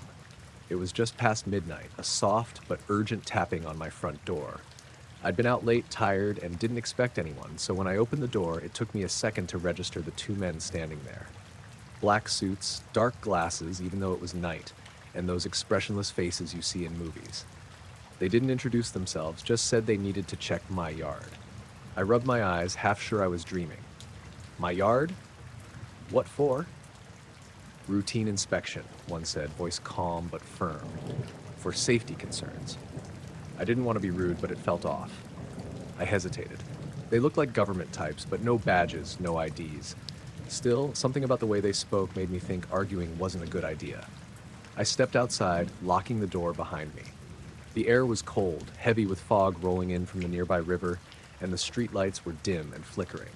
The whole neighborhood was quiet. No cars, no sounds other than distant dogs barking. They moved fast. One of them started walking toward the backyard, eyes scanning. The other stayed by the door watching me.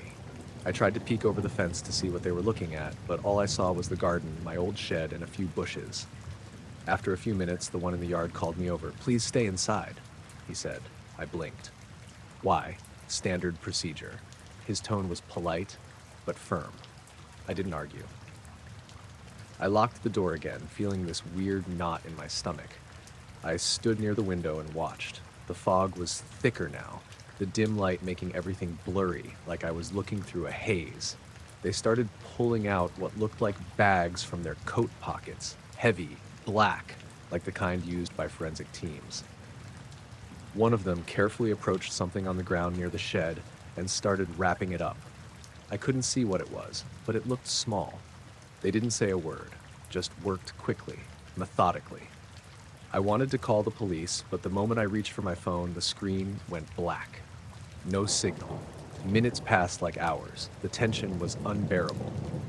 Then, just as silently as they'd arrived, the men in black walked back toward the front door. One nodded at me briefly, almost like a warning, then they left. Their car wasn't there when they arrived, and it wasn't there when they left. I stepped outside, my breath visible in the cold air. The yard looked normal, nothing disturbed except for a faint scuff mark near the shed. No footprints, no sign of whatever they'd bagged. I went back inside, locked the door, and sat down, trying to make sense of what had just happened. That night, I didn't sleep. The fog outside thickened and stayed until dawn. The next day, I checked my yard thoroughly.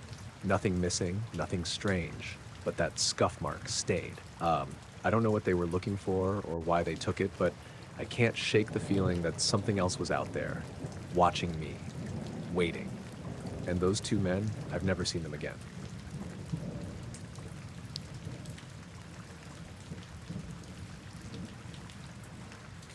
I was out on the ridge just after midnight, trying to get some long exposure shots of the Milky Way. I've been into astrophotography for a few years, mostly as a way to get away from everything and just focus on something bigger. This particular night in late October was clear, dry, and cold. The kind of night where the stars really pop.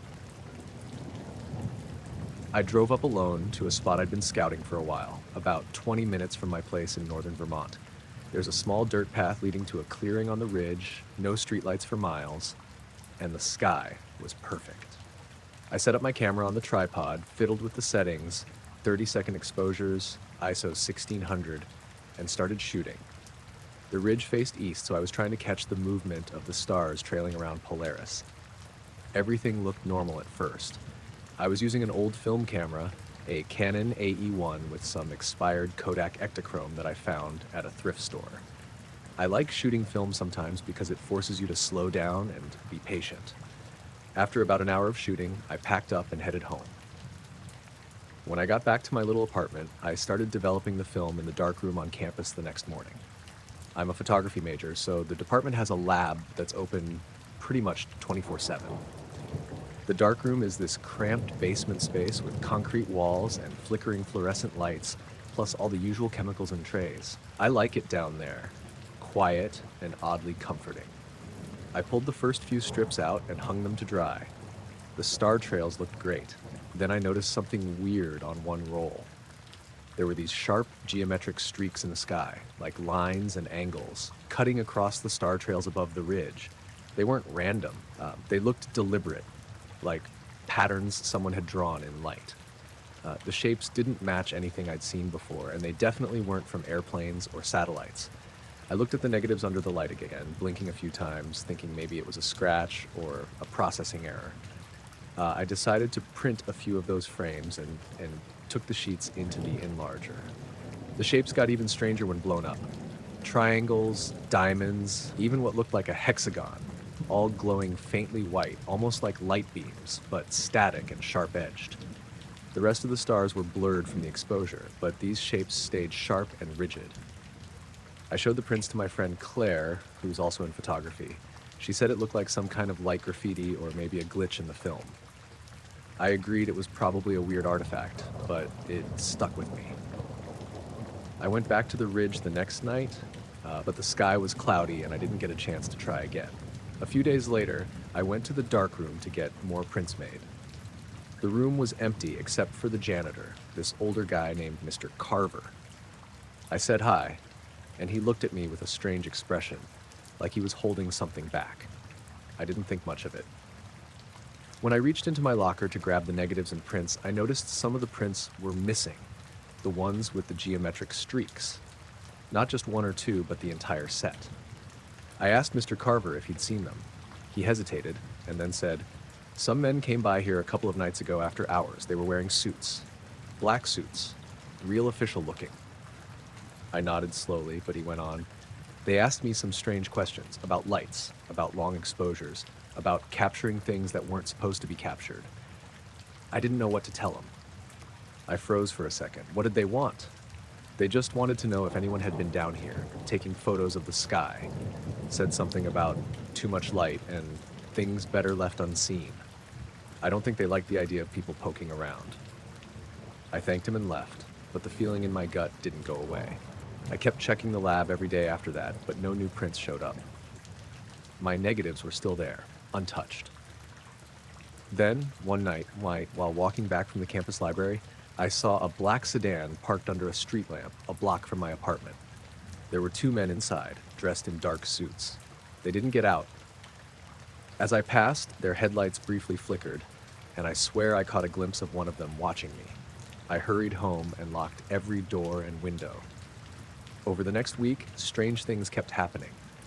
My phone battery would drain fast, even though I barely used it.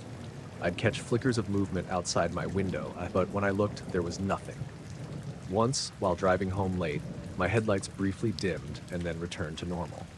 I stopped going to the ridge for a while. I didn't tell anyone else, not even Claire. One afternoon, I got an email on my school account.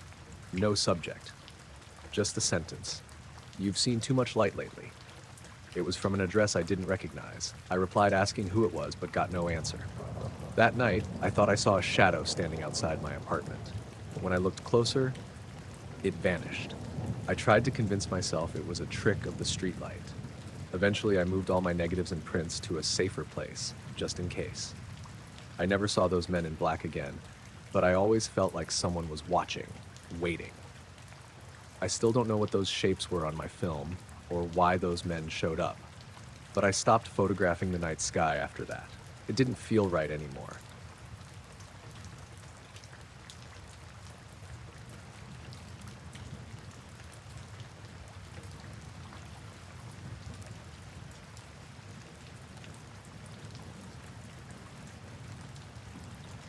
I was walking home late one night, just minding my own business. The street was quiet, a little foggy, and the kind of night where everything feels a bit off, but you can't quite say why. As I got near the end of the block, I noticed a black car parked by the curb. It wasn't the car itself that caught my attention. It was what was inside. There were two men sitting in the front seats, both wearing black suits and those old-fashioned top hats. At first, I thought maybe it was some kind of costume or weird prank, but then I looked closer. Their faces weren't faces. There were no eyes, no nose, no mouth, just smooth, featureless skin, like someone had erased their faces entirely. I froze for a second, then kept walking, faster this time. I tried not to look back, but curiosity got the better of me after a few steps. When I glanced over my shoulder, the car was gone. No lights, no engine sound, no tire marks, nothing. just the empty street under the fog. I don't know who those men were or what that car was doing there.